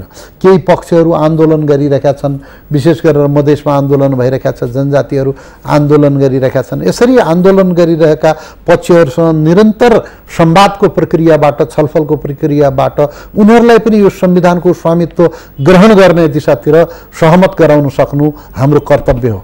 यो सम्बन्धमा अहिले चाहिँ अविश्वास प्रस्तावको कुरो आउँदाखेरि अहिले हाम्रो चाहिँ ओलीजीले जानुभयो। ओलीजीले गएको मान्छेको बारेमा म धेरै कुराहरू चाहिँ भन्न चाहन्न, विशेष गरेर नकारात्मक कुरा भन्न चाहन्न, तर चाहिँ जनताका बीचमा ध्रुवीकरण भयो। यो ध्रुवीकरणले वास्तवमा सहमतिको राजनीति कमजोर भयो।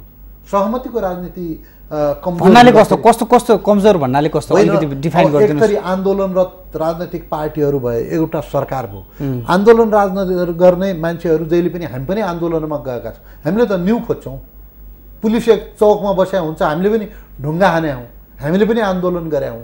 हामी त आन्दोलनको फेजबाट आएका मान्छे हौँ। चाहिँ 46-47 को आन्दोलन भन्नुहोस्, 36 को विद्यार्थी आन्दोलन भन्नुहोस्, त्यसपछिको सत्याग्रह भन्नुहोस्, 62-63 को हामी आन्दोलनको प्रक्रियाबाट आउँदाखेरि आन्दोलनकारीहरू कहिलेकाहीँ चाहिँ सीमालाई तोड्न चाहन्छन्, कानुनको पनि दायरालाई तोड्छन्। संविधान बदल्ने मान्छेले कानुन तोड्ने कुरा कौन सा ठुलो कुरो भयो? त्यसमा चाहिँ त्यो प्रक्रियामा चाहिँ आन्दोलनकारीहरू कहिलेकाहीँ अगाडि बढ्न सक्छ। तर राज्य जहिले पनि रेस्पोन्सिबल हुनुपर्छ, संवेदनशील हुनुपर्छ, जिम्मेवार हुनुपर्छ।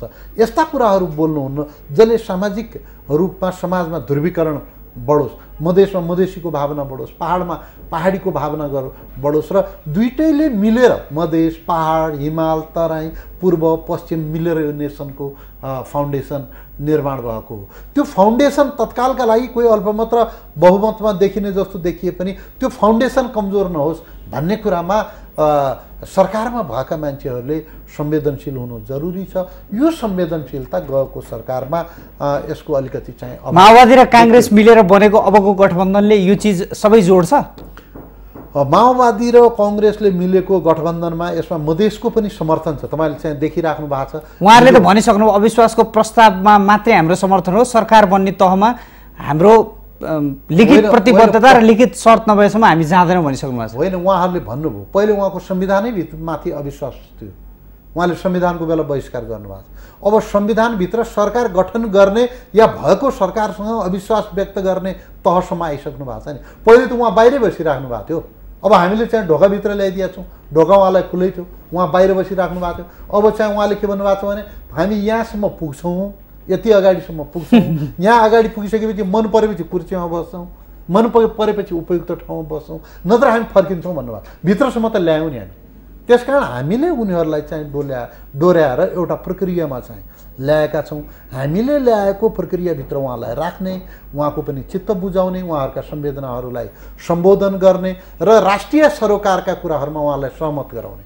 नेसन के हो, नेसन मा चाहिँ अरू ठाउँमा हिमाल छ, पहाड छ, पूर्व छ, पश्चिम छ, उनीहरूका सरोकारहरू पनि तपाईँहरूकै जस्ता महत्त्वपूर्ण छन् र यी सरोकारहरूलाई एउटा बिन्दुमा कसरी ल्याएर सहमतिको राजनीतिलाई, सहमतिको प्रक्रियालाई हामी अगाडि बढाउन सक्छौँ भनेर उहाँहरूलाई सहमतिमा ल्याउने हाम्रो चाहिँ ठुलो जिम्मेवारी छ। त्यो प्रक्रियामा हामी लागिरहेका छौँ। विजयजी, यो अहिले पछिल्लो समय नेपालको यो राजनीतिक परिदृश्यमा धेरै परिवर्तन आइसके पछाडि अधिवक्ताहरूको बीचमा यति धेरै मतविभाजन हुनु र यो संविधानका बुँदाका विषयमा यसरी मतविभाजन हुनुले र आफ्नै किसिमका चाहिँ सरसल्लाहहरू जुन किसिमबाट दिने काम गरियो नेपालका नेताहरूलाई, प्रधानमन्त्रीहरूलाई, र जुन किसिमको विवाद, यति ठुलो विवाद नेपालका अधिवक्ताहरूमा यो कानुन जान्नेहरूको बीचमा भइदियो, यो कारण के हो? यसरी विवाद झिक्नुको पछाडिको कारण के उहाँहरू पनि प्रोफेसनल नभएर उहाँहरू पनि कार्यकर्ता बनेर हो? होइन, त्यसो चाहिँ होइन। उहाँहरू प्रोफेसनल नभएको चाहिँ होइन। हामी जति पनि कानुन व्यवसायहरूले यो विषयमा जे ओपिनियन हामीले बिल्ड गऱ्यौँ त्यो नन प्रोफेसनल ओपिनियन होइन। तर हरेक मान्छेले संविधानभित्र त्यसका लेटरहरूलाई हेरेर ओपिनियन बिल्ड गर्न सक्ने आधार चाहिँ दिएछ, आधार दिएछ।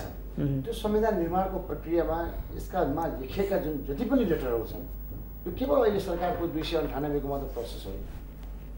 यावत ठाउँमा हामीले हेऱ्यौँ भने 298 लाई 298 तरिकाबाट डिफाइन भयो होइन। अब विभिन्न हिसाबले डिफाइन हो। तर अब यो मोरललेस त यो त पोलिटिकल इस्युज हो। मलाई चाहिँ हिजो प्रधानमन्त्रीले पनि पोलिटिकल इस्युजलाई पोलिटिकल इस्युजकै रूपमा यसलाई ग्रहण गरेर जानुभयो र संविधानमा लेखिएको अस्पष्टता जे हो कानुन व्यवस्थाले भनेको कुरा त्यति नै हो। त्यसमा कुनै कार्यकर्ताको हैसियतले भन्नुपर्ने त्यो होइन, आफूलाई लागेको कुराहरू ओपिनियन हामीले बिल्ड गरेका हौँ। त्यस अर्थमा चाहिँ मलाई उहाँहरूले ओपिनियन दिनुभयो कि उहाँहरूले फेभरेबल हुने किसिमको चाहिँ कसैले भनेको कुरा कसैलाई फेभरेबल लाग्नु नलाग्नु त अलग विषय हो। कानुन व्यवस्थाले के दिए भन्दा कानुन व्यवस्थाले ओपिनियन बिल्ड गरे, संविधानमा लेखिया छैन, संविधानमा सरकार निर्माण हुन सक्ने अवस्था पनि देखिया छैन। एक थरीका कानुन व्यवस्थाले के भन्नुभयो, होइन जब सरकार बहिगमन हुन्छ भने नयाँ सरकार अटोमेटिक बन्छ। यो दुवै लजिकहरू त लजिक नआएको। त्यसका संविधान र कानुन जहिले पनि, संविधान भनेको जहिले पनि इन्टरप्रिटेसनमा भर पर्ने कुरा हो। संविधान फ्याक्ट बेस हुँदैन, तथ्यले संविधानलाई व्याख्या गर्दैन।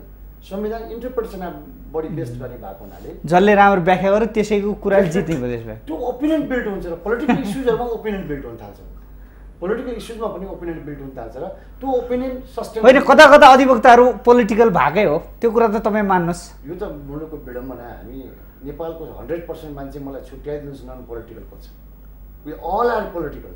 होइन, राज्यलाई सङ्कट पर्दा, राज्यलाई अप्ठ्यारो पर्दा त कम्तीमा सही सल्लाह र सुझाव दिइदिनु पर्यो नि, त्यति बेला पनि तपाईँको पोलिटिकल बनिदिने त बेठी गयो भनेर भन्न चाहिँ मिल्दैन। किन भन्दाखेरि ओपिनियनलाई कसैले बिल्ड गरेको, त्यो ओपिनियनलाई कसरी सिक गरियो विषय फरक हो। ओपिनियन त आफ्नो मतहरू अगाडि राख्ने कुरा हो। जस्तो काङ्ग्रेसले बोलाएर तपाईँको अधिवक्ताहरूसँग सल्लाह लिँदाखेरि ठिक छ सरकार बन्छ, नयाँ सरकार बन्ने आधार प्रशस्त छ भनेर भनिदिनुहुन्छ होइन, अनि उहाँहरूले त्यो कुरा गरिदिनु। फेरि अब केपी ओलीले बोलाएर भन्दाखेरि उहाँलाई अर्को खालको एडभाइस दिए। त्यो वास्तवमा बाहिर रिमोट बढी आएको, बाहिर रिमोट के बढी आएको भन्दा उहाँहरूले टेलिभिजनमा बकाइदा भन्नुभएको छ होइन वकिलहरूले। होइन वकिलहरू त जान्छन् नि, वकिलहरूलाई जान्छन्, उनीहरूलाई वकिलहरूलाई बोलाइन्छ, उनीहरूले आफ्नो सल्लाह पनि दिन्छन् होला। त्यो सल्लाह आफ्नो ओपिनियन बिल्ड गर्ने कुरा मात्र उनीहरूले गरेका लोजिकहरू यस्तो छ है भन्नु। जे लेटरमा देखेको छ त्यो लेटरमा नदेखेका कुराहरूलाई साझा कानुन व्यवसायहरूले यस्तो हो है भनेर भन्नेसम्म काम गरिएको होला। तर त्यसलाई एकदम कार्यकर्ताको लेभलमा होइन, अस्पष्ट संविधानमा जहाँ अस्पष्ट छ त्यो कुरो अस्पष्ट भएसम्म उल्लेख गरिएको विषय हो भन्ने मलाई लाग्छ। त्यस्तो त हामी अलि गर्दैनौँ कानुन व्यवसायहरू। इन्द्रजी, अहिलेको राजनीतिक घटनाक्रम अब जुन डेभलप हुँदैछ, नयाँ राजनीतिक घटनाक्रम, तपाईँ कति एक्सपेक्ट गर्नु भएको छ, कति पोजिटिभ हुनुहुन्छ? अबको राजनीतिक जुन अहिलेको परिदृश्य जुन घटनाक्रम चेन्ज भएको छ, के एक्सपेक्ट गर्न सकिन्छ, कति पोजिटिभ हुन सकिन्छ? यस्तो पनि हो, जस्तै अब पोजिटिभ हुन सकिन्छ भन्नाले म आफू पोजिटिभ भएर हुने कुरा होइन होइन। मलाई के लाग्छ भने नि अब अरू सबै कुरालाई त इभिडेन्सको रूपमा पनि लिन सकिन्छ, किन भन्दा हामी कहाँ एकदमै ठुल्ठुला क्राइसिसहरू पनि नआएका होइनन् होइन। ती सबै क्राइसिसहरूलाई एक खालको ढङ्गले पोजिटिभली नै सल्भ गर्दै गर्दै गर्दै आजको स्थितिमा आएको कुरा हो होइन। हाम्रो राजनीतिक नेतृत्व पनि एक खालको सहमति कसरी गर्ने, कसरी सहमत हुने अवस्थासम्म जाने र कुन हदसम्म हामी सँगै जान सकिन्छ त्यो कुराहरू कसरी आइडेन्टिफाई गर्ने, ती सबै कुराहरूमा सिद्धहस्त हुँदै आइरहेको स्थिति पनि हो होइन। अब हिजोको जुन खालको एड्रेस भयो पार्लियामेन्टमा सबै नेताहरूले गर्नुभयो, जस्तै अब शेरबहादुर देउबाजी उहाँ त्यो ढङ्गको ब्यालेन्समा कमै बोल्नुहुन्छ होइन। अनि अब ओलीजीको अघि नै हामीले भनिसक्यौँ होइन, लगायत अरू प्रचण्डजी पनि अब जे खालको छेडखानी गर्ने सकिन्थ्यो त्यो ढङ्गले चाहिँ पुरै रूपले आउनु भएन भन्ने नै हो। यसको मतलब के हो भन्दाखेरि उहाँहरूलाई के कुरा रियलाइजेसन छ जस्तो लाग्छ भन्दा कुनै न कुनै पोइन्टमा हामी नमिलिकन सुख नै छैन होइन। यदि हामीले यही अवस्थामा रहने हो भने, राजनीतिक नेतृत्वको यही हैसियतमा बस्ने हो भने चाहिँ, हाम्रो पार्टीलाई यही हैसियतमा अथवा विकासमा लाने हो भने चाहिँ हामी गैर जिम्मेवार बन्नै सक्दैनौँ र जिम्मेवारी बनेर जाँदाखेरि चाहिँ एक खालको सहमत हुनुपर्छ नै भोलिको दिनमा होइन। त्यसले गर्दा अहिले नै यो ढङ्गले चाहिँ नजाउँ भन्ने खालको रियलाइजेसन भएर नै त्यो खालको भद्रता सो गरे हुनुपर्छ भन्ने हो मेरो एउटा कुरा होइन। र दोस्रो कुरो के हो भने नि, मैले जहिले पनि मलाई लाग्ने कुरामा चाहिँ हाम्रो सरकार चाहिँ एकदमै अस्थिर भयो, पार्टीहरू सधैँ सरकार गठन र विघटनमा लागे भन्ने एउटा जुन छ नि। म चाहिँ राजनीतिशास्त्रको विद्यार्थी भए हुनाले पार्टीहरूले सरकारमा जान खोज्नु मेरो लागि ठुलो कुरो होइन, किन भन्दा हरेक पार्टीको आफ्ना पोलिसिजहरू छन्, प्लान छन्, प्रोग्राम छन्, त्यो सरकारमा गएपछि मात्रै लागू गर्न पाउने हो उनीहरूले। र उनीहरूको राजनीति पनि उनीहरूको त्यही नीतिगत र पोलिसीगत कुराहरूमा आधारित हुन्छ। अब त्यसले गर्दाखेरि पार्टीहरू सरकारमा जान खोज्नु चाहिँ एकदमै नेचुरल हो मेरो लागि। मैले पार्टीहरूलाई सरकारमा जान खोजेकै कारणले मैले चाहिँ दोष दिन्न। तर हो के भन्दाखेरि फेरि पनि पार्टीहरू तपाईँले अघि भन्नुभयो जस्तै हजुरले पोलिटिसाइज्डको कुरा गर्नुभयो, यो हदको एक्टिभिजम पोलिटिसाइज्ड होइन, पार्टियाइज्ड हो। मैले यो पार्टियाइज किन भनिरहेको छु भन्दा उहाँहरूले भन्नुभयो नि सबै सङ्गठनहरू चाहिँ प्रगतिशील र डेमोक्रेटिकको नाममा छन्। उहाँहरूले भन्नुभयो जस्तै वकिलहरूले, हाम्रो राजनीतिक दलका नेतृत्वहरूले पनि कसँग सुझाव लिनुहुन्छ भन्दाखेरि चाहिँ आफ्नै प्यानलको सँग लिनुहुन्छ नै, उहाँले के अरे संविधानविदसँग पनि लिनुहुन्न, व्यवसायी कानुनकर्मीसँग लिनुहुन्छ के। त्यो भने के भन्दाखेरि यो कानुन व्यवसायी र संविधानविदको डिफ्रेन्सिएसन के हो भन्दा एक्ज्याक्टली मैले त भनिदिन्छु नि, केपी शर्मा ओली प्रधानमन्त्री भन्नुभयो, उहाँले उहाँको चाहिँ सल्लाहकार भनेर यस्तो मान्छेलाई सदस्यलाई अथवा राजनीतिक कार्यकर्तालाई एक्सपर्टको रूपमा सल्लाहकार भनेर राख्नुभयो Exactly.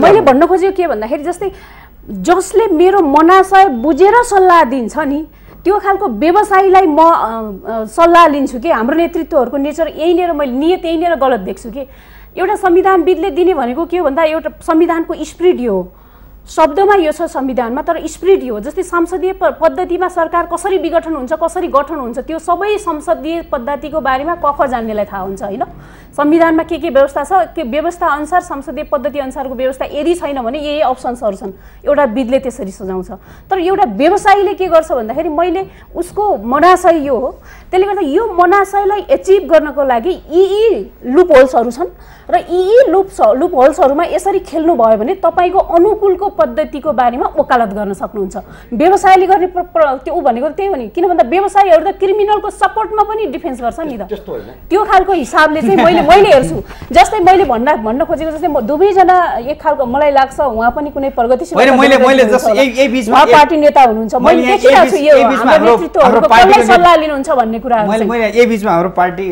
हाम्रो नेपाली कांग्रेसका नेताजीलाई सोध्न चाहे यो हरेक राजनीतिक दलमा देखिने समस्या पनि हो नि होइन होइन यो त चाहिँ वकिलहरुलाई मात्रै दोष दिएर वकिललाई मात्रै जस्तो तपाईको प्रधानमन्त्री हुनुहुन्छ उहाँले सल्लाहकार भनेर यसमा एउटा कुरा म तपाईसँग आग्रह के गर्छु भने यो वकिलहरुलाई मात्रै देखेर हुन्न हामीले चाहिँ यसो कानुन पढा मान्छेलाई मसौदा समितिमा गए मसौदा समितिका मान्छेहरूले हाउसमा बोल्दाखेरि पनि बोले फुनेर हामी त संविधान पारित गरे मान्छे हामी नै आश्चर्यचकित भयौं कतिपय कुराहरू चाहिँ विशेष गरेर जस्तो अब अविश्वासको प्रस्ताव छ त्यसपछि संविधान बन्दैन भन्ने कुरा बाहिर सडकमा अरु कुनै वकिलले भन्यो भनेपछि वकिलको त दशौं हजारको संख्या छ अब वकिलहरू सबै चाहिँ कानुन पो पढेका हुन् पुरै कन्स्टिट्युसनको एक्सपर्ट होइनन् कतिपय वकिल त तपाईले देख्न सक्नुहुन्छ कानुन किताबै पढेका छैनन् पुरा किताब पढेका छैनन् आफ्नो सानो ऐनसज्ञहरूले पनि काम चलाएको आफ्नो कति लेखनदास हुन्छ कति यो पेशामा त थुप्रै मान्छेहरू छन् त्यसकारण एक्सपर्टिज मैले विधको कुरा गरे पनि एक्सपर्ट यसकारण चाहिँ जो महत्त्वपूर्ण मान्छे छ उनीहरूले पनि यसो लेख्दाखेरि संविधान सभाभित्र यसो कानुन जाने हुन् कि भने मान्छे उनीहरुकै कुरा फुनेर मान्छे चाहिँ संविधान सभाभित्रका बाहिरका रन्थनिने कुरा छ कहीं राष्ट्रपति जस्तो सम्मानित ठाउँ गणतन्त्र आइसकेपछि त त्यो एकदम सम्मानित ठाउँ हो त्यसको उपयुक्त मर्यादा हामीले चाहिँ संविधानको भावना अनुसार हामीले राख्न सक्छौं कि सक्दैनौं भन्ने कुरा हुन्छ कतिपय कुरा त्यहीँनिर चुक्या जस्तो देखिन्छ कहीँनिर चाहिँ जिम्मेवार मान्छेहरू कानुनको बारेमा चाहिँ बुझ्या मान्छे भनेर बाहिर भनिया मान्छे पनि होइन सरकार बन्नै सक्दैन भनेका छन् अहिले त बाधा अड्काउ फुकाउै अन्तर्गत पनि सरकार बन्दो रहेछ त हिजो बहस गर्दाखेरि सरकार बन्ने ठाउँै छैन भने अहिले त कुनै प्रावधानै छैन भन्ने कुरा आइरहेको थियो त्यसकारण यी कुराहरू यस्ता हुन् कि यसमा अब बाँकी वकिलहरूको त कुरा नगरौँ उहाँहरूलाई चाहिँ मुद्दाका सन्दर्भमा यसको यो सबै समस्याको जड पनि राजनीतिक दल नै हुन् तपाईहरुकै कारणले गर्दाखेरि यी समस्याहरू आएका हुन् जस्तो प्रधानमन्त्री बन्नुहुन्छ कुनै मन्त्री बन्नुहुन्छ उहाँले सल्लाहकार भनेर त्यस्तै आफूलाई फेभर हुने मान्छेहरुबाटै सल्लाह लिएर बस्ने एउटा कल्चर बन्यो नि नेपालमा त संसारमा चाहिँ शासनका आफ्ना पद्धति प्रक्रियाहरू छन् जस्तो अमेरिकामा के हुन्छ भनेपछि अमेरिकन मोडेलमा के हुन्छ भनेपछि एक्सपर्टहरुलाई उनीहरु मिनिस्टरका रूपमा लिन्छन् त्यहाँ चाहिँ डिफेन्स मिनिस्टरमा सल्लाहकार भनेपछि सल्लाह दिन सक्नेलाई राखिन्छ होइन सल्लाहकार भने त मन्त्रीहरु जम्मै प्रधानमन्त्रीका सल्लाहकार हुन् तपाईले चाहिँ संसदीय व्यवस्थाै भित्र जाने हो भनेपछि एब्सोल्युट मान्छे भनेको त्यहाँको प्रधानमन्त्री हो अरु मिनिस्टर पनि उसका के हुन् एडभाइजरहरु हुन् सल्लाह गर्ने सिफारिस गर्ने हुन् अमेरिकन मोडेलले के भन्छ भने एक्सपर्टहरुलाई संसद बाहिरका मान्छेलाई त्यहाँ मन्त्रीको रूपमा ल्याउँछ हाम्रो संसदीय मोडल के भन्छ भने होइन यो कमनरहरुको शासन हो यो सामान्य जनताको शासन हो शासन गर्ने प्रतिनिधिहरु जनताकै बीचबाट भएर जनताबाटै निर्वाचित भएका मान्छेहरु हुनुपर्छ भनेर जनताबाट इलेक्टेड मान्छेहरु चाहिँ गभर्नमेन्टमा हुन्छ जस्तो म नै मन्त्री भएँ होला म त चाहिँ कुनै संविधान लेख्ने एक्सपर्ट भनेर चाहिँ म संविधानविद होइन कतिपय धेरै संविधान जान्ने मान्छेहरु संविधानका एक्सपर्टहरु जो संविधान सभाभित्रै छैनन् ती चाहिँ बाहिर छन् तर उनीहरु जितेर आएनन् जनताको मनोभावना हामीहरु मार्फत चाहिँ मुखरित हुने अवस्था आयो भनेपछि त्यसकारण अब यस्ता किसिमका शासनका थुप्रै मोडलहरु हुन्छन् यसमा अब कुनै मान्छेले आफ्नो एडभाइजर राख्दाखेरि प्राइम मिनिस्टरले एडभाइजर राख्दाखेरि कानुनी सल्लाहकार राख्दाखेरि त कानुनी ब्याकग्राउन्डको राख्छ परराष्ट्र सल्लाहकार राख्दाखेरि परराष्ट्र ब्याकग्राउन्डको राख्छ, परराष्ट्र ब्याकग्राउन्डको आफ्नो गुटको आफूलाई झन्डामुनि बस्ने मान्छे नै खोजिन्छ। अब सल्लाहकार भन्ने बित्तिकै चाहिँ के हुन्छ भने ट्रस्ट हुनुपर्छ, ट्रस्ट विश्वास हुनु पर्यो सम्बन्धित मान्छेलाई कि यसले राइट। विश्वास हुने त कार्यकर्ता भइकन सल्लाहकार कसरी हुन्छ? होइन, सल्लाहकार राइट सल्लाह दिने न सल्लाहकार हुन्छ र होइन, राइट सल्लाह कसले दिन्छ भने यसले राइट सल्लाह दिन्छ भनेर उसलाई सम्बन्धित मान्छेलाई विश्वास हुनु पर्यो।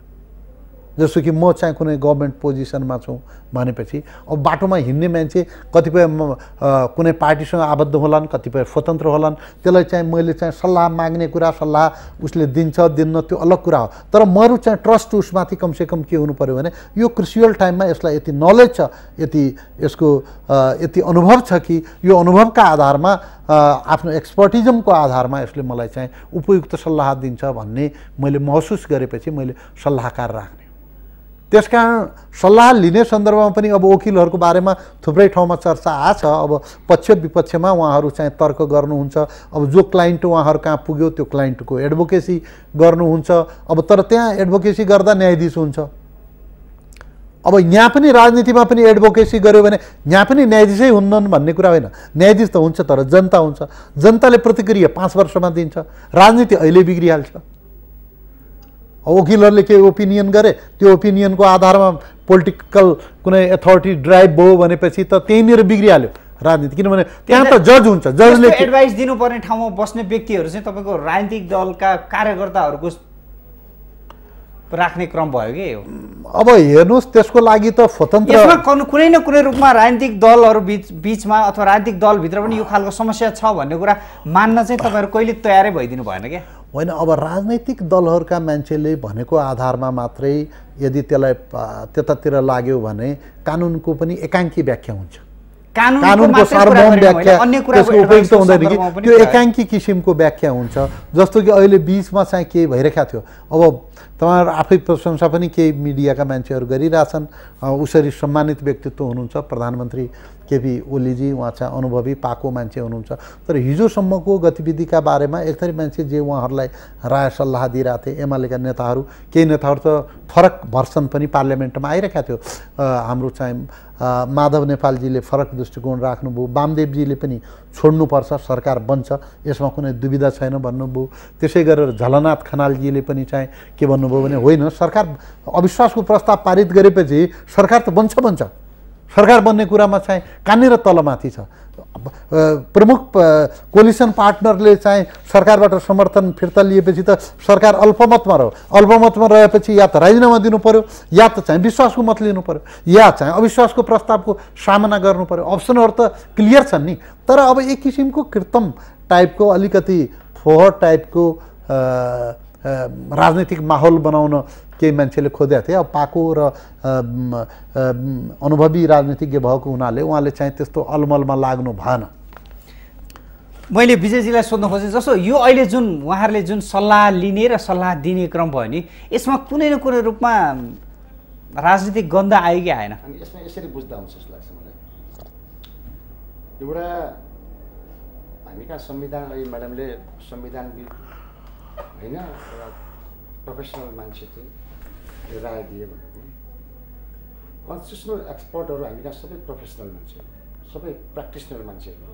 र हामी वकिलको सङ्ख्या गर्नु भने 18-20 हजार पुग्छ देशभरि। कोही प्र्याक्टिस गर्नुभयो होला, कोही नगर्नुभयो होला, कसैको ओपिनियन कसैले लिएला, कसैको ओपिनियन कसैले नलिएला, त्यो भिन्नै बाटो। तर सबै संविधानविदहरू जो संविधानलाई पढेका छन्, बुझेका छन् कि बोल्छन्, त्यो ओपिनियन फरक हुने बित्तिकै असहमति देखाउन र अरूप्रतिको दृष्टिकोणहरूलाई खराब मान्ने जुन प्रचलन छ नि हामी कहाँ, यहाँ त परिवर्तन सबैले ल्याउनु जरुरी छ जस्तो लाग्छ मलाई। सल्लाह होइन, मैले चाहिँ खालि के मात्रै कुरा जोड्न खोजेको छु भने जस्तो सल्लाह लिने क्रममा पनि जस्तो केपी ओलीले सल्लाह माग्नुभयो को वकिलहरूसँग भन्दाखेरि जो वकिलहरू कुनै न कुनै रूपमा उहाँको आबद्धतासँग जोडिएका छन्। यता शेरबहादुर देउवा र प्रचण्डले कोसँग सल्लाह माग्नुभयो भन्दा डेमोक्रेटिक आफूलाई चाहिँ कोही काङ्ग्रेसी भन्ने, कोही माओवादी भन्न चाहने वकिलहरूलाई बोलाएर सल्लाह माग्नुभयो भन्दाखेरि वकिलहरूको पनि एउटा साझा फोरम त छ नि त। तपाईँहरूको साझा फोरममा भएका मान्छेहरूलाई नै बोलाएर साझा फोरम भएको मान्छे पनि जब बास हुन थाल्यो भने होइन समस्या त्यहाँनिर आउँछ। त्यो होइन एउटा प्र्याक्टिस त त्यसरी सुरु गर्न सकिन्थ्यो नि त हैन। म समस्या कहाँनिर छ भन्दाखेरि ल आफ्नो राजनीतिसँग नजिक भएको या आफूलाई ट्रस्ट लागेको जुन अहिले साउजीले भन्नुभयो ट्रस्ट लागेको मान्छेलाई चाहिँ आफ्नो एडभाइजर राख्ने प्रचलन छ पोलिटिक्समा, नेपालको पोलिटिक्समा। नेपालमा संसारभरि लगभग त्यही पोलिटिक्स योभन्दा पृथक छैन। त्यहाँ अलिक बढी मोर कल्चर छ, हामी कहाँ कल्चर छैन। यहाँ हाम्रो ओपिनियन ठिक र बेठिक आफूलाई इन्ट्रेस्टमा मात्र ठिक र बेठिक भन्छौँ, उहाँ भन्दैनन्, त्यति चाहिँ अन्तर हो। अब अहिले जस्तो भनौँ प्रधानमन्त्रीले लिएको सल्लाह र अन्य पोलिटिकल पार्टी जो सत्तामा जान चाहने पोलिटिकल पार्टी लिएको सल्लाहमा आफ्नो कानुन व्यवसाय राखे भन्ने आरोप आयो। प्रधानमन्त्रीले दिएको सल्लाहमा के थियो भने मैले सुनेको मैले बुझेकोमा जे छापामा आयो कि सरकार बन्न सक्ने कुरोमा विवाद छैन, तर सरकार कसरी बन्छ भन्ने कुरा क्लियर छैन भने बाधा अड्काउ या संविधान संशोधनको प्रक्रियाबाट जानुपर्छ भन्ने कुरा नै प्रिभेल गरेको नि थाहा छ। भन्दा त अहिले बाधा अड्काउ फकाउनलाई प्रधानमन्त्रीले दिएको जुन सिफारिस छ त्यसलाई बेठी त भन्नु भएन फेरि कसैले पनि। त्यो सल्लाह त ओपिनियन जसरी विभिन्न ओपिनियन आउँदा नै एउटा मत बन्छ। त्यस कारण त्यो मत त्यसरी कानुन व्यवसायले दिएको हो, एकदम रङ गलत मतलब गाइडेड गर्नलाई रङ गाइडेड गर्नुको लागि बेठिक कुराको लागि होइन। मैले त्यसमा बेठिक कुरा गरेर मैले अब हामी कार्यक्रमको अन्तिम चरणमा पनि आइपुगेका छौँ। अब मैले हाम्रो साउजीलाई सोध्नु खोजेँ, अब तपाईँ मन्त्री बन्नुहुन्छ कि मन्त्री हुनु कतिको छ तपाईँको दौडधुप? होइन तपाईँ कहाँ आएको छु दौडधुप बाबा त कहीँ बाहिर पो हुनु पर्थ्यो त। म त चाहिँ तपाईँ कहाँ आएर छल होइन। हामीले चाहिँ के लागेको थियो भने अब तपाईँ धेरै व्यस्त हुनुहुन्छ होला, फेरि दौडधुपमा लागिरहनु भएको छ होला भनेर भन्यो। तपाईँ पनि बोलाउँदा तपाईँ आइदिनु भयो। अब दौडधुप अलिक कम छ कि भन्ने होइन। मैले चाहिँ दौडधुप गरेको छैन, पहिले पनि गरे होइन, अहिले पनि गरेको छैन। के छ तपाईँको मतलब भएर केही गर्छु भन्ने खालको केही? होइन, म चाहिँ अस्ति मात्रै गभर्मेन्टमै थिएँ। अब त्यसमा भनेपछि अहिले तपाईँ मन्त्री बन्नुहुन्न? होइन, अब मन्त्री बन्ने नबन्ने कुरा भन्ने कुरा त चाहिँ पार्टीले निर्णय गर्ने कुरा हो। तर म अस्ति मात्रै गभर्मेन्टमा थिएँ, त्यसमा चाहिँ मैले दौडधुप गर्नुपर्ने मैले आवश्यकता महसुस गरेको छैन। के छ अब एक लाइनमा भनिदिनुहोस् इन्द्रजी, अबको राजनीति कसरी अगाडि बढ्न सक्छ एक लाइनमा छोटोमा? नर्मल्ली मैले देखेको त के जस्तो लाग्छ भन्दा अब कोलिसन गभर्मेन्टको विकल्पै छैन होइन।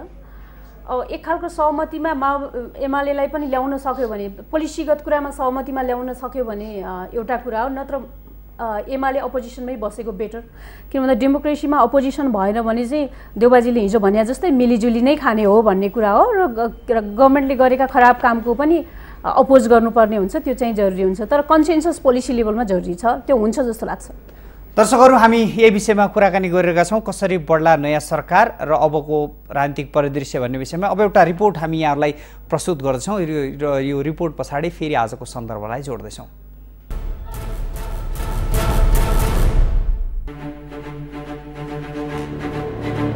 नयाँ सरकार गठनको प्रक्रिया, प्रमुख तीन दल मिल्लान् त अब कसरी अघि बढ्लान् पुष्पकमल दाहाल।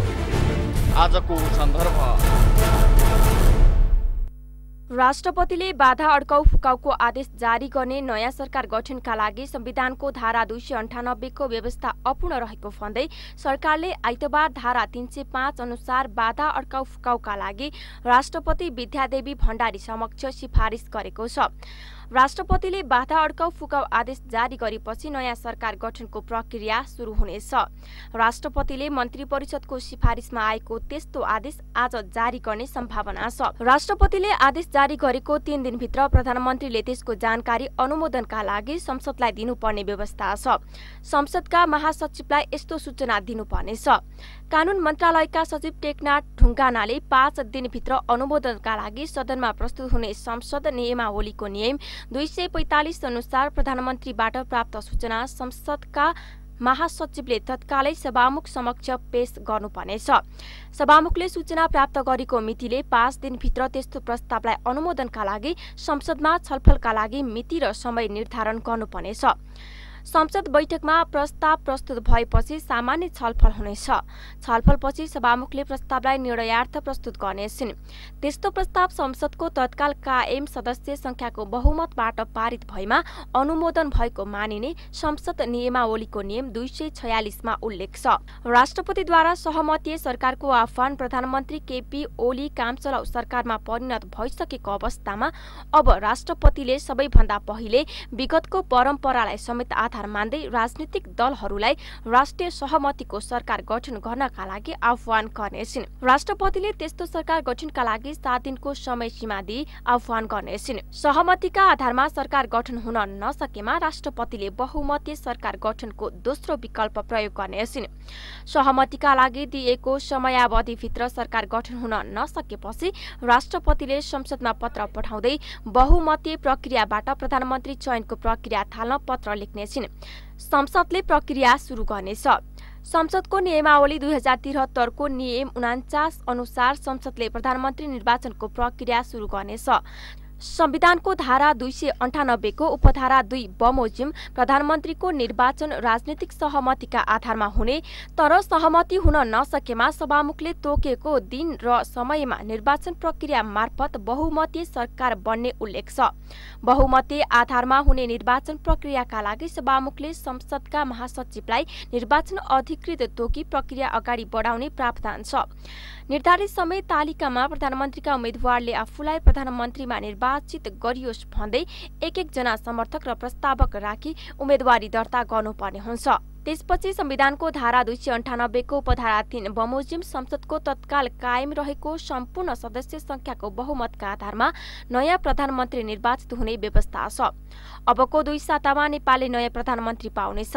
राष्ट्रपतिले आदेश गर्ने, बाधा अड्काउ फुकाउ संसदबाट पारित गर्ने, दलीय सहमतिका आधारमा प्रधानमन्त्री छान्न पहल गर्ने र सहमति नहुँदा संसदमा निर्वाचन प्रक्रियाबाट नयाँ प्रधानमन्त्री छान्न 2 साता लाग्नेछ। नयाँ प्रधानमन्त्री निर्वाचनका लागि दलहरूबीच सकिरहेको संवैधानिक विवाद समेत सरकारले बाधा अड्काउ फुकाउ मार्फत खोलेपछि अब बाधा अड्चन नरहेको र प्रक्रिया सहज भएकाले 2 हप्तामा नयाँ प्रधानमन्त्री छानिने कानून मन्त्रालयले जनाएको छ।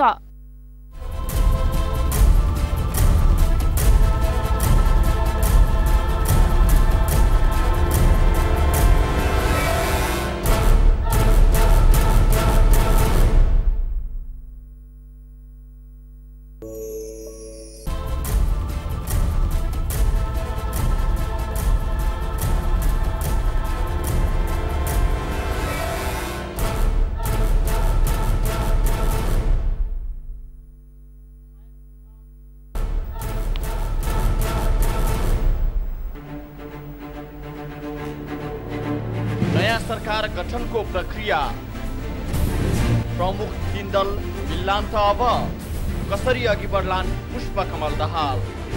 आजको सन्दर्भ।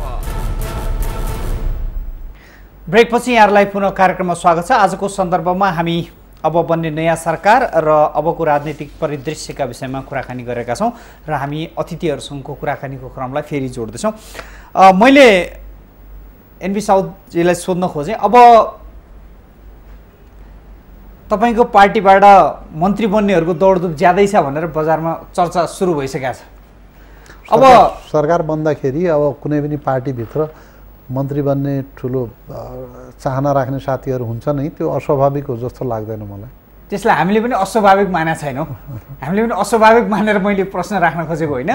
अरू दलको पनि दौड जस्तो प्रक्रिया, सरकार गठनको प्रक्रिया र जुन पद्धति छ त्यो चाहिँ जहिले पनि जुन सरकार नयाँ समीकरण बन्दाखेरि पनि शैली चाहिँ उस्तै दौडधुप, नेताकामा धाउने, शक्ति केन्द्र धाउने, मन्त्री बन्ने खालको कल्चर चाहिँ एउटा यो हामी कहाँ कायमै भयो के होइन?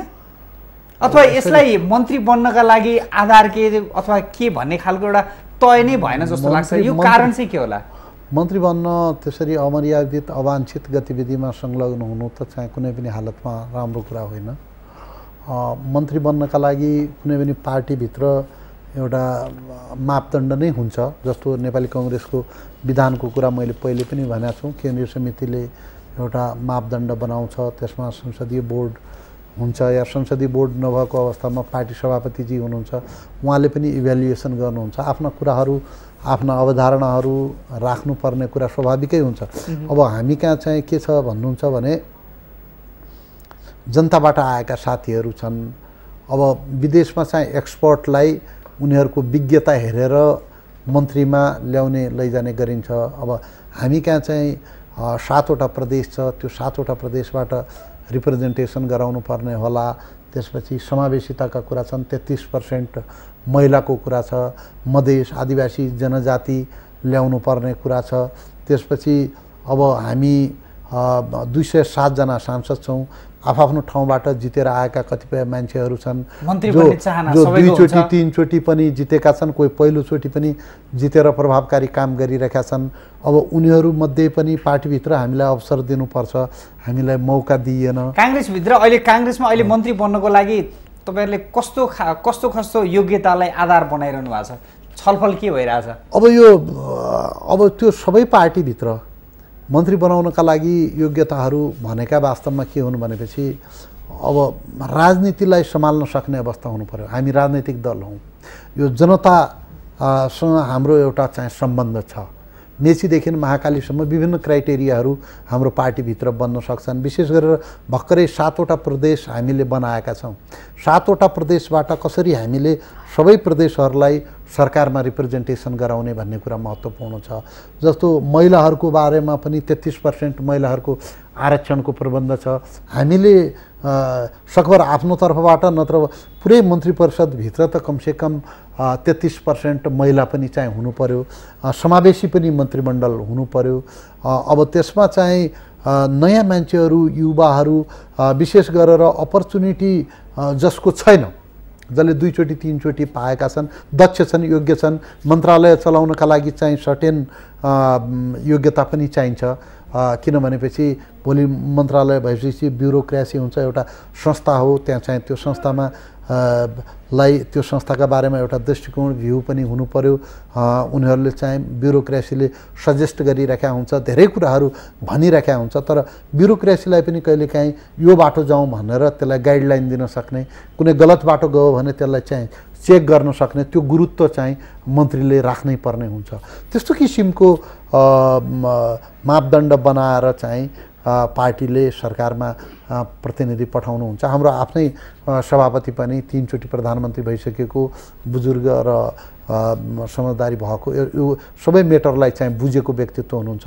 उहाँले चाहिँ उचित किसिमले छनौट गर्नुहोला भनेर हाम्रो पार्टी पङ्क्ति मलाई पनि विश्वास छ।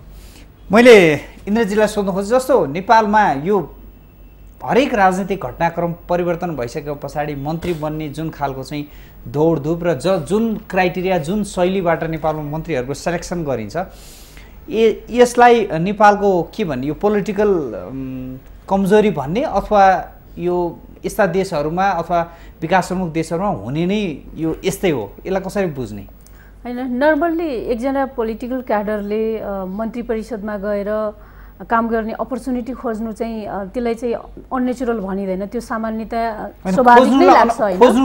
दौडधुपको कुरामा हजुरले भने जस्तै त्यो चाहिँ हरेकले एक्सपेक्टेसन राख्नु। मेरो चाहिँ अब त्यो बेला भयो भनेर अब मैले चाहिँ पोलिसी लेभलमै गएर चाहिँ पोलिसीहरूलाई कार्यान्वयन गर्नलाई मैले हैसियत राख्छु भन्ने एउटा दावा गर्ने मान्छेले चाहिँ म यो मन्त्री मण्डलमा गएर काम गर्न पाए हुन्थ्यो भन्ने एक्सपेक्टेसन राख्नुलाई मलाई ठुलो कुरो लाग्दैन होइन। पोलिटिक्स गरिसकेपछि त त्यो लेभलमा नगइकन केही गर्न सकिँदैन रहेछ होइन, त्यो चाहिँ देखिन्छ। तर अब यो डेभलपमेन्ट कन्ट्रिजको मात्रै फेनोमेनन भनेर पनि म भन्दिनँ, त्यो चाहिँ डेभलप्ड कन्ट्रिजहरूमा पनि अभियसली त्यो एक्जिक्युटिभ जहाँ हो त्यो सबैभन्दा सोर्स अफ पावर हो होइन। जहाँ पावर छ त्यसले नै अब इम्प्लिमेन्ट गर्नलाई भूमिका खेल्ने कुरा हो, त्यो सेन्टरमा जान खोज्ने ठुलो कुरो होइन। तर यहाँ के भइरहेछ भन्दाखेरि चाहिँ त्यसमा पनि केही क्राइटेरिया हुनुपर्छ भन्ने लाग्छ कि मलाई चाहिँ। जस्तै उसको ब्याकग्राउन्ड, ऊ कति पपुलर छ, उसँग कति मिसन र भिजन छ, कति गोल राख्छ, कति क्षमता राख्छ त्यसलाई इम्प्लिमेन्टेसन गर्न, त्यसले सरकारलाई कति सहयोग हुन्छ र राष्ट्रलाई कति फाइदा हुन्छ। र त्यसले गर्दाखेरि फेरि सरकार कुनै पार्टीको पनि त हुन्छ नि, भोलि पार्टीलाई पनि एक खालको के नीतिगत ढङ्गले डोर्याउनलाई, पार्टीले क्लेम गरेर भोलि अथवा अहिले सेकेन्ड छ भने फर्स्ट पार्टी हुनलाई, अथवा अहिले जे छ पार्टीको पोजिसन त्यसलाई मेन्टेन गर्नलाई कम्तीमा पनि कति भूमिका खेल्छ भन्नेले पनि महत्त्वपूर्ण भूमिका खेल्नुपर्ने हो। तर यहाँ चाहिँ के भइरहेछ भने म अब अन्त धेरै नजाउँ, सामान्य ढङ्गले ल्यार्काल जस्ता मान्छेहरूले ठुल्ठुला पार्टीमा जति बेला गयो त्यति बेला पाउने अवस्था पनि छ यहाँ होइन। त्यसका अलावा कतै पोलिटिकल सिनमै नभएका मान्छेलाई ख्याप्प तानेर मन्त्री परिषदमा घुसाइदिने त्यो पनि छ हामी कहाँ। अब हामीले एक्सपर्ट भनेर एक्सपर्टिजको हिसाबले पोलिटिकल उसमा जानलाई मैले एक्सपर्टिज चाहिँ डेभलपिङ कन्ट्रिजहरूमा त्यति एक्सपेक्ट किन गर्दिनँ भन्दा हामी डेमोक्रेसीको प्र्याक्टिस गरिरहेछौँ। अब डेमोक्रेसीको प्र्याक्टिस गर्दाखेरि पिपुलले रिप्रेजेन्ट गरेर आउने कोही पनि मान्छे चाहिँ अब त्यो एक्सपर्ट हुन्छ भन्ने कुरा त कमै हुन्छ। तर एक्सपर्टिज के हुन्छ भन्दा हामीसँग थाई गभर्मेन्ट छ नि त, ब्युरोक्रेसी र हामीले सल्लाहकारको कन्सेप्ट पनि हामी कहाँ भएको के हो भन्दा उसँग सबै एक्सपर्टिज हुन सक्दैन, तर त्यो एक्सपर्टिज चाहिँ हामीले सल्लाहकारहरूबाट पाउँछौँ र उसले राइट डिसिजन गर्छ उसको गोल अनुसारको भन्ने हाम्रो एक्सपेक्टेसनको कुरा हुन्छ र त्यो ढङ्गले जाँदाखेरि फेरि हामी कहाँ त्यो पनि त्यो ढङ्गले पनि हामीले एक्सपेक्ट गरे हुने कुरा भएन। तर मैले यहीँनिर भन्दाखेरि के चाहिँ भन्छु भन्दाखेरि नि हाम्रो संस्कार नै के छ भन्दाखेरि अब त यसम्यानहरूलाई वरिपरि राख्न पायो भने सारा हालिमुहाली आफैले गर्न पाइन्छ र सबै कुरा आफ्नो फेभरमा नै चल्न सक्ला भन्ने कुरा सेल्फ सेन्टेड ढङ्गले फर्मेसन हुने पनि धेरै जसो हामी कहाँ त्यस्तो त्यो खालको अवस्था चाहिँ छ नि होइन नेपालमा? त्यो एउटा के त्यसको चाहिँ के कमजोरी हो त्यो हामी कहाँ छ होइन?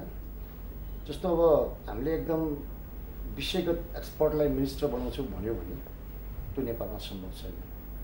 पोलिटिक्समा त्यस्तो हुँदैन भन्थ्यो। पोलिटिक्समा भिजन राख्दछ कोही मान्छे, कुनै पनि विषयमा भिजन राख्न सक्ने क्षमता छ भने उसलाई मिनिस्टर बनाउने हाई मोरल छ, प्रोफेसनल छ। यो 2-3वटा कुरा मात्र क्राइटेरिया हामीले हेर्न सक्यो भने ऊ मिनिस्टर भयो भने उसको अन्डरमा बस्ने एडभाइजरहरू त्यो सेक्टरको विज्ञलाई राखेर उसले सञ्चालन गर्ने। तर मन्त्री आफैमा भिजनलेस मन्त्री छ, दुईवटा कुरा बुझ्दैन, ज्ञान केही राख्दैन, थट प्रभोग गर्न सक्छ। अब समस्या हामी के विज्ञान जाने मान्छेलाई विज्ञान मन्त्री बनाओस्, विज्ञान चल्दैन, हाम्रो मन्त्रालय चल्दैन। स्वास्थ्य जानेको मान्छेलाई स्वास्थ्य मन्त्री बनाओस्, त्यही पनि मन्त्रालय चल्दैन। भने त्यसको विज्ञ मन्त्री हुने बित्तिकै मन्त्रालय चल्ने होइन, भिजन छ कि छैन भन्ने कुरा चाहिँ मेजर क्राइटेरिया हाई मोरल भएको अलिक प्रोफेसनल म्यानर राख्न सक्ने मान्छे मन्त्री हुन सक्यो भने र त्यो केही मन्त्री बनाउँदाखेरि अलिक ख्याल गर्न सक्यो भन्ने मलाई लाग्छ। त्यसले अलिकति फङ्सनेबल होला, अलिक काम गर्ला र त्यसले नै हुन्छ जस्तो मलाई लाग्दछ। हिजोकै ट्रेडिसन फलो गर्ने सम्भावना देखियो नेताजी। मैले अहिले यहाँलाई सोध्नु खोजेँ जस्तो अहिलेको जुन अवस्था छ नेपालमा, अब अहिलेको कोलिसनमा पनि मन्त्री छान्ने र नयाँ सरकार बन्ने उसमा चाहिँ पुरानै ट्रेडिसनलाई फलो गर्ने खालको अवस्था देखियो। पुरानो ट्रेडिसनलाई फलो गर्ने सम्भावना छैन। पुरानो ट्रेडिसनमा चाहिँ सरकार बाहिरबाट पनि मन्त्री ल्याउन सकिने विभिन्न अरू अप्सनहरू पनि थिए। हामीहरूकै बेलामा पनि सांसद नभएका 6-7 जना मन्त्रीहरू थिए, विशेष गरेर एमालेबाट त्यस्तो सङ्ख्या चाहिँ त्यो गएको योभन्दा अघि सांसद नभएर प्रधानमन्त्री नै हुनुभयो नि माधवजी। त्यस्तो पनि चाहिँ थियो। तर चाहिँ त्यसपछि अहिले चाहिँ संविधानमै लेख्या छ यो व्यवस्थापिका संसदको सदस्य हुनै पर्ने। व्यवस्थापिका संसदको सदस्य भनेको त्यसलाई चाहिँ पपुलर म्यान्डेट छ, त्यो टेक्निकल मान्छे हुनुपर्छ भन्ने छैन।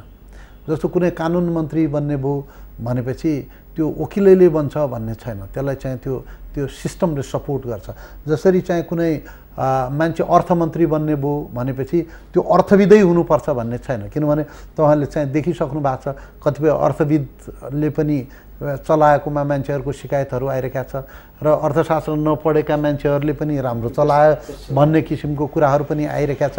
त्यो त कहिलेकाहीँ के हुन्छ भने आफ्नो लिमिटेड नलेज जुन हुन्छ, जस्तो कहीँ प्राविधिक मन्त्रालय छ भने त्यहाँ इन्जिनियरै हुनुपर्छ भौतिक पूर्वाधारमा भन्ने पनि होइन।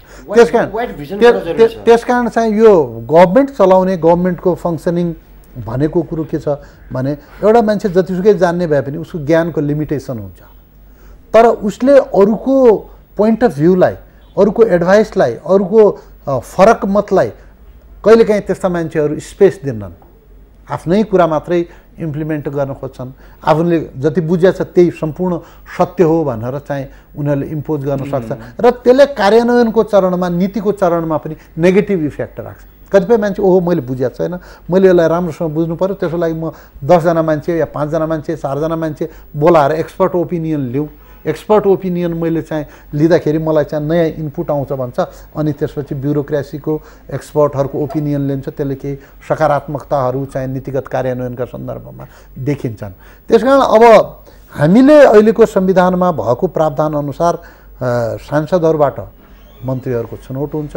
मन्त्रीहरूको छनौट गर्दाखेरि अनेस्टी पनि हुनु पर्यो, राजनीतिमा निरन्तरता हुन्छ कि हुँदैन? अब कहिलेकाहीँ यसो छ त्यो गुट उपगुट जहाँसम्म नेपाली कांग्रेस यो मान्छे मेरो अलि फेभरको होइन, यसलाई कहाँ यसपालि मन्त्री बनाउने भनेर अहिले होइन शेरबहादुरजीले खोजिरहनु भयो होला नि त आफू। होइन, प्रधानमन्त्रीय पद्धति के हो भनेपछि यो प्रधानमन्त्रीमाथि सम्बन्धित मान्छेको विश्वास हुनैपर्छ। तर अब यो त बहुदलीयता भयो, धेरै दलहरूको कोलिसनबाट सरकार बन्ने कुरा भयो। अब यसमा कहिलेकाहीँ रिप्रेजेन्टेसनका कुराहरू पनि आउँछन्, यसका बारेमा धेरै विवाद छ। हेर्नुहोस्, हामी कहाँ पनि 60-40 किन भयो, एकै गुट सभापतिले नै चाहिँ मनोनित गरिदिनु पर्थ्यो भनेर कतिपय साथीहरूले लगातार बोलिराख्नुभयो।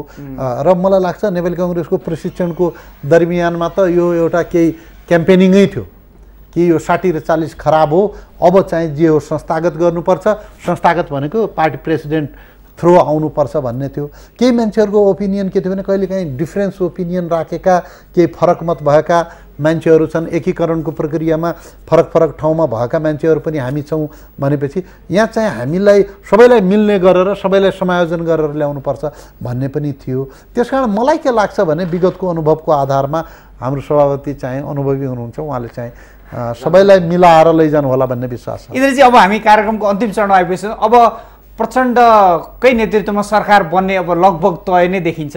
कतिको सहज देख्नुहुन्छ उहाँलाई सरकार गठन र त्यसपछि मन्त्रीहरू छान्ने सन्दर्भमा? एक लाइनमा छोटोमा भनिदिनुहोस्।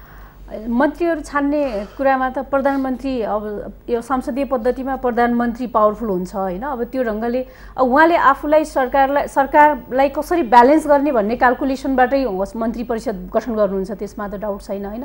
तर यसरी क्यालकुलेसनबाट चलेको सरकार चाहिँ सञ्चालन गर्न गाह्रो हुन्छ भन्ने त आजसम्म हरेक वर्ष हामी कहाँ सरकार गठन हुने नै र फेरि सरकार भत्किने नै के हो भन्दाखेरि ब्यालेन्सबाट चलेको र कतै न कतै अलिकति इम्ब्यालेन्स हुन बित्तिकै कोल्याप्स हुने स्थिति हो। र मैले यो सरकारको पनि लामो आयु कति कुन कारणले देखाएको छैन भने 2-4वटा कारणले देखिरहेको छैन।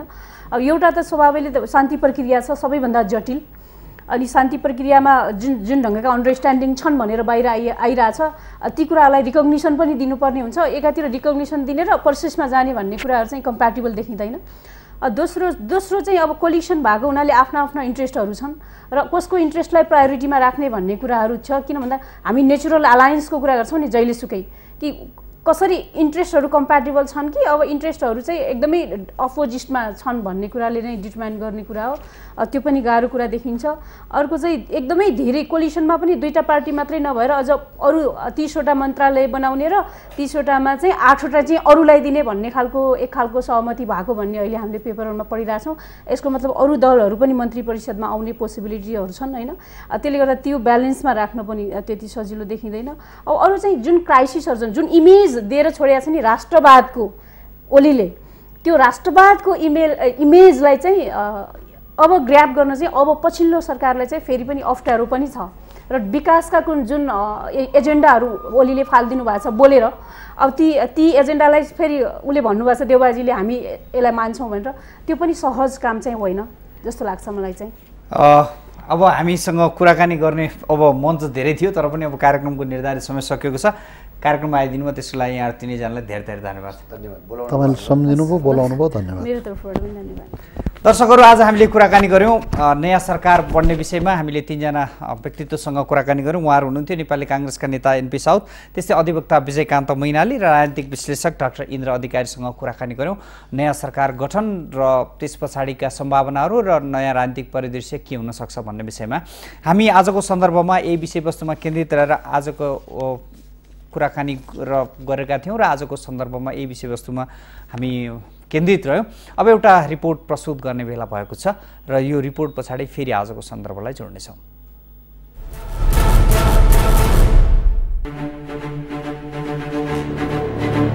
नयाँ सरकार गठनको प्रक्रिया, प्रमुख 3 दल मिल्लान् त अब कसरी अघि बढ्लान् पुष्पकमल दाहाल। आजको सन्दर्भ। संसदमा केपी शर्मा ओलीको सरकारमाथि अविश्वास छ भनी पेश गरिएको प्रस्तावमाथिको छलफलका क्रममा नेकपा एमाले नेता तथा पूर्व प्रधानमन्त्री झलनाथ खनालले एउटा सकारात्मक प्रस्ताव अगाडि सारेका छन्। उनले आगामी सरकारमा एमालेको सहभागिताको सम्भावना खोज्न नयाँ सरकार गठनको तयारीमा लागेका दलहरूलाई अपील गरेका छन्।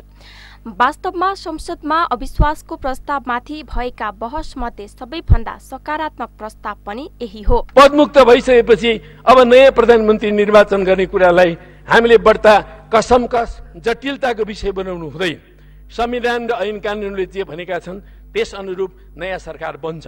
मलाई नयाँ सरकार बन्ने कुराहरूमा कुनै जटिलता महसुस हुँदैन।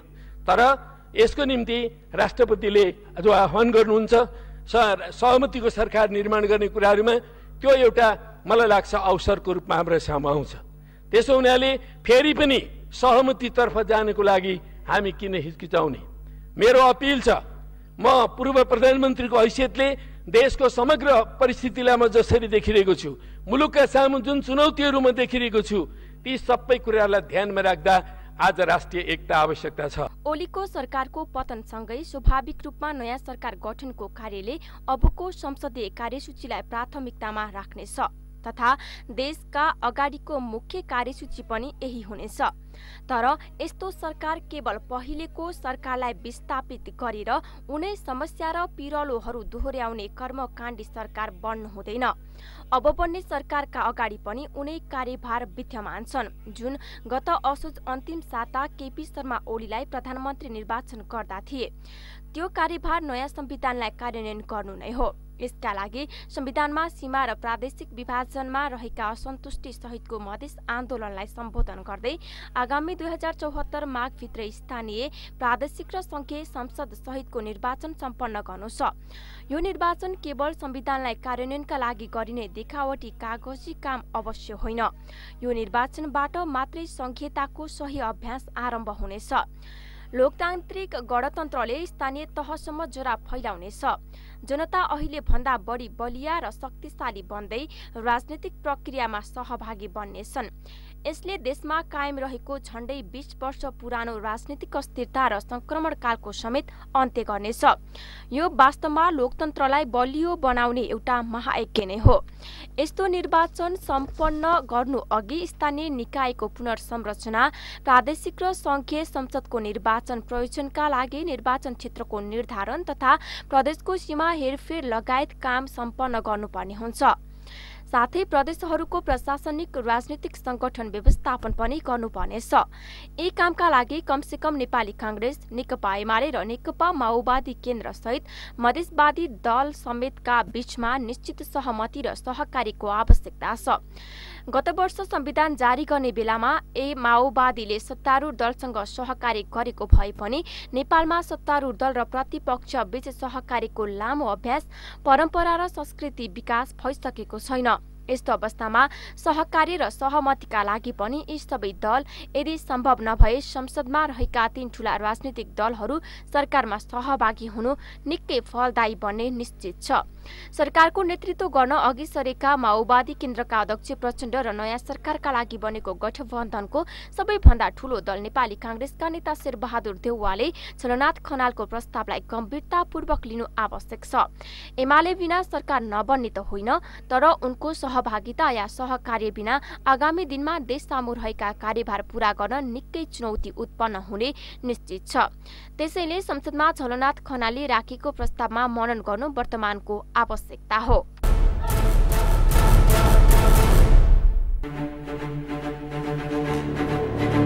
नयाँ सरकार गठनको प्रक्रिया प्रमुख 3 दल मिल्लान् त अब कसरी अघि बढ्लान् पुष्पकमल दाहाल। आजको सन्दर्भ नयाँ सरकार गठनको मध्यमार्गी प्रस्ताव। नयाँ सरकार गठनको प्रक्रियाको लागि बाटो खुली पनि सकेको छ र प्रधानमन्त्रीको लागि हुने निर्वाचनको लागि बाधा अड्काउ फुकाउको जुन प्रस्ताव थियो राष्ट्रपतिबाट जारी भएको छ, बाधा अड्काउ फुकाउको आदेश जारी भएको छ। अब नयाँ सरकार गठनको प्रक्रिया सुरु भएको छ र केही दिनमा नै राज्यले एउटा नयाँ प्रधानमन्त्री पाउनेछ र नयाँ सरकार बन्ने स्थिति देखा परेको छ। र नयाँ सरकार बन्ने सन्दर्भमा पनि प्रमुख राजनीतिक दलहरूको बीचमा एक खालको सहमति फेरि बढ्न सक्ने र दलहरूको बीचमा सहमति भएर देशमा देखिएका समस्याहरू समाधान गर्नेतर्फ दलहरूको बीचमा सहकार्य हुन सक्ने सम्भावना अहिलेको पछिल्लो राजनीतिक घटनाक्रमले देखिएको छ। र प्रधानमन्त्री केपी शर्मा ओलीले जुन किसिमबाट संसदमा सम्बोधन गर्नुभयो र सम्बोधन पश्चात जुन किसिमबाट राजीनामा दिएर नयाँ सरकार गठनका लागि मार्ग प्रशस्त गर्ने काम गर्नुभयो। त्यसले पनि नेपालको राजनीतिमा फेरि एकपटक सहमति को सङ्केत देखा परेको छ। तर अब नयाँ बन्ने सरकारमा को दलहरू सहभागी हुन्छन् र कसरी मन्त्रालयको विभाजन हुन्छ र कस्तो काम कारबाही हुन्छ र मधेस केन्द्रीय दलहरूको भूमिका के हुन्छ भन्ने कुरा पनि महत्त्वपूर्ण पाटोको रूपमा रहेको छ। हामीले यही विषयवस्तुमा केन्द्रित रहेर एउटा रिपोर्ट प्रस्तुत गऱ्यौँ। अब अर्को एउटा रिपोर्ट हामी यहाँहरूलाई प्रस्तुत गर्दैछौँ र त्यो रिपोर्ट पछाडि फेरि आजको सन्दर्भलाई जोड्दैछौँ।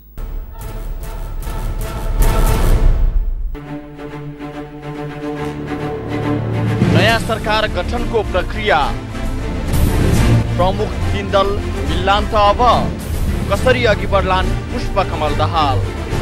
आजको सन्दर्भ।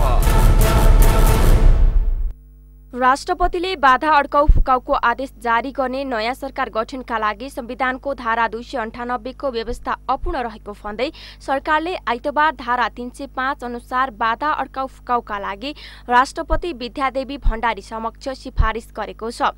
राष्ट्रपतिले बाधा अड्काउ फुकाउ आदेश जारी गरेपछि नयाँ सरकार गठनको प्रक्रिया सुरु हुनेछ। राष्ट्रपतिले मन्त्री परिषदको सिफारिसमा आएको त्यस्तो आदेश आज जारी गर्ने सम्भावना छ। राष्ट्रपतिले आदेश जारी गरेको 3 दिनभित्र प्रधानमन्त्रीले त्यसको जानकारी अनुमोदनका लागि संसदलाई दिनुपर्ने व्यवस्था छ। संसदका महासचिवलाई यस्तो सूचना दिनुपर्नेछ। कानून मन्त्रालयका सचिव टेकनाथ ढुङ्गानाले 5 दिनभित्र अनुमोदनका लागि सदनमा प्रस्तुत हुने संसद नियमावलीको नियम 245 अनुसार प्रधानमन्त्रीबाट प्राप्त सूचना संसदका महासचिवले तत्कालै सभामुख समक्ष पेश गर्नुपर्नेछ। सभामुखले सूचना प्राप्त गरेको मितिले 5 दिनभित्र त्यस्तो प्रस्तावलाई अनुमोदनका लागि संसदमा छलफलका लागि मिति र समय निर्धारण गर्नुपर्नेछ। संसद बैठकमा प्रस्ताव प्रस्तुत भएपछि सामान्य छलफल हुनेछ। छलफलपछि सभामुखले प्रस्तावलाई निर्णयार्थ प्रस्तुत गर्नेछिन्। त्यस्तो प्रस्ताव संसदको तत्काल कायम सदस्य संख्याको बहुमतबाट पारित भएमा अनुमोदन भएको मानिने संसद नियमावलीको नियम 246 मा उल्लेख छ। राष्ट्रपतिद्वारा सहमतीय सरकारको आह्वान प्रधानमन्त्री केपी ओली कामचलाउ सरकारमा परिणत भइसकेको अवस्थामा अब राष्ट्रपतिले सबैभन्दा पहिले विगतको परम्परालाई समेत मान्दै राजनीतिक दलहरूलाई राष्ट्रिय सहमतिको सरकार गठन गर्नका लागि आह्वान गर्नेछिन्। राष्ट्रपतिले त्यस्तो सरकार गठनका लागि 7 दिनको समय सीमा दिई आह्वान गर्नेछिन्। सहमतिका आधारमा सरकार गठन हुन नसकेमा राष्ट्रपतिले बहुमतीय सरकार गठनको दोस्रो विकल्प प्रयोग गर्नेछिन्।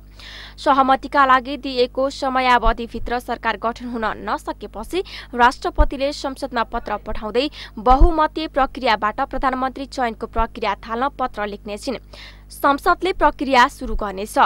संसदको नियमावली 2073 को नियम 49 अनुसार संसदले प्रधानमन्त्री निर्वाचनको प्रक्रिया सुरु गर्नेछ। संविधानको धारा 298 को उपधारा 2 बमोजिम प्रधानमन्त्रीको निर्वाचन राजनीतिक सहमतिका आधारमा हुने, तर सहमति हुन नसकेमा सभामुखले तोकेको दिन र समयमा निर्वाचन प्रक्रिया मार्फत बहुमतीय सरकार बन्ने उल्लेख छ। बहुमतीय आधारमा हुने निर्वाचन प्रक्रियाका लागि सभामुखले संसदका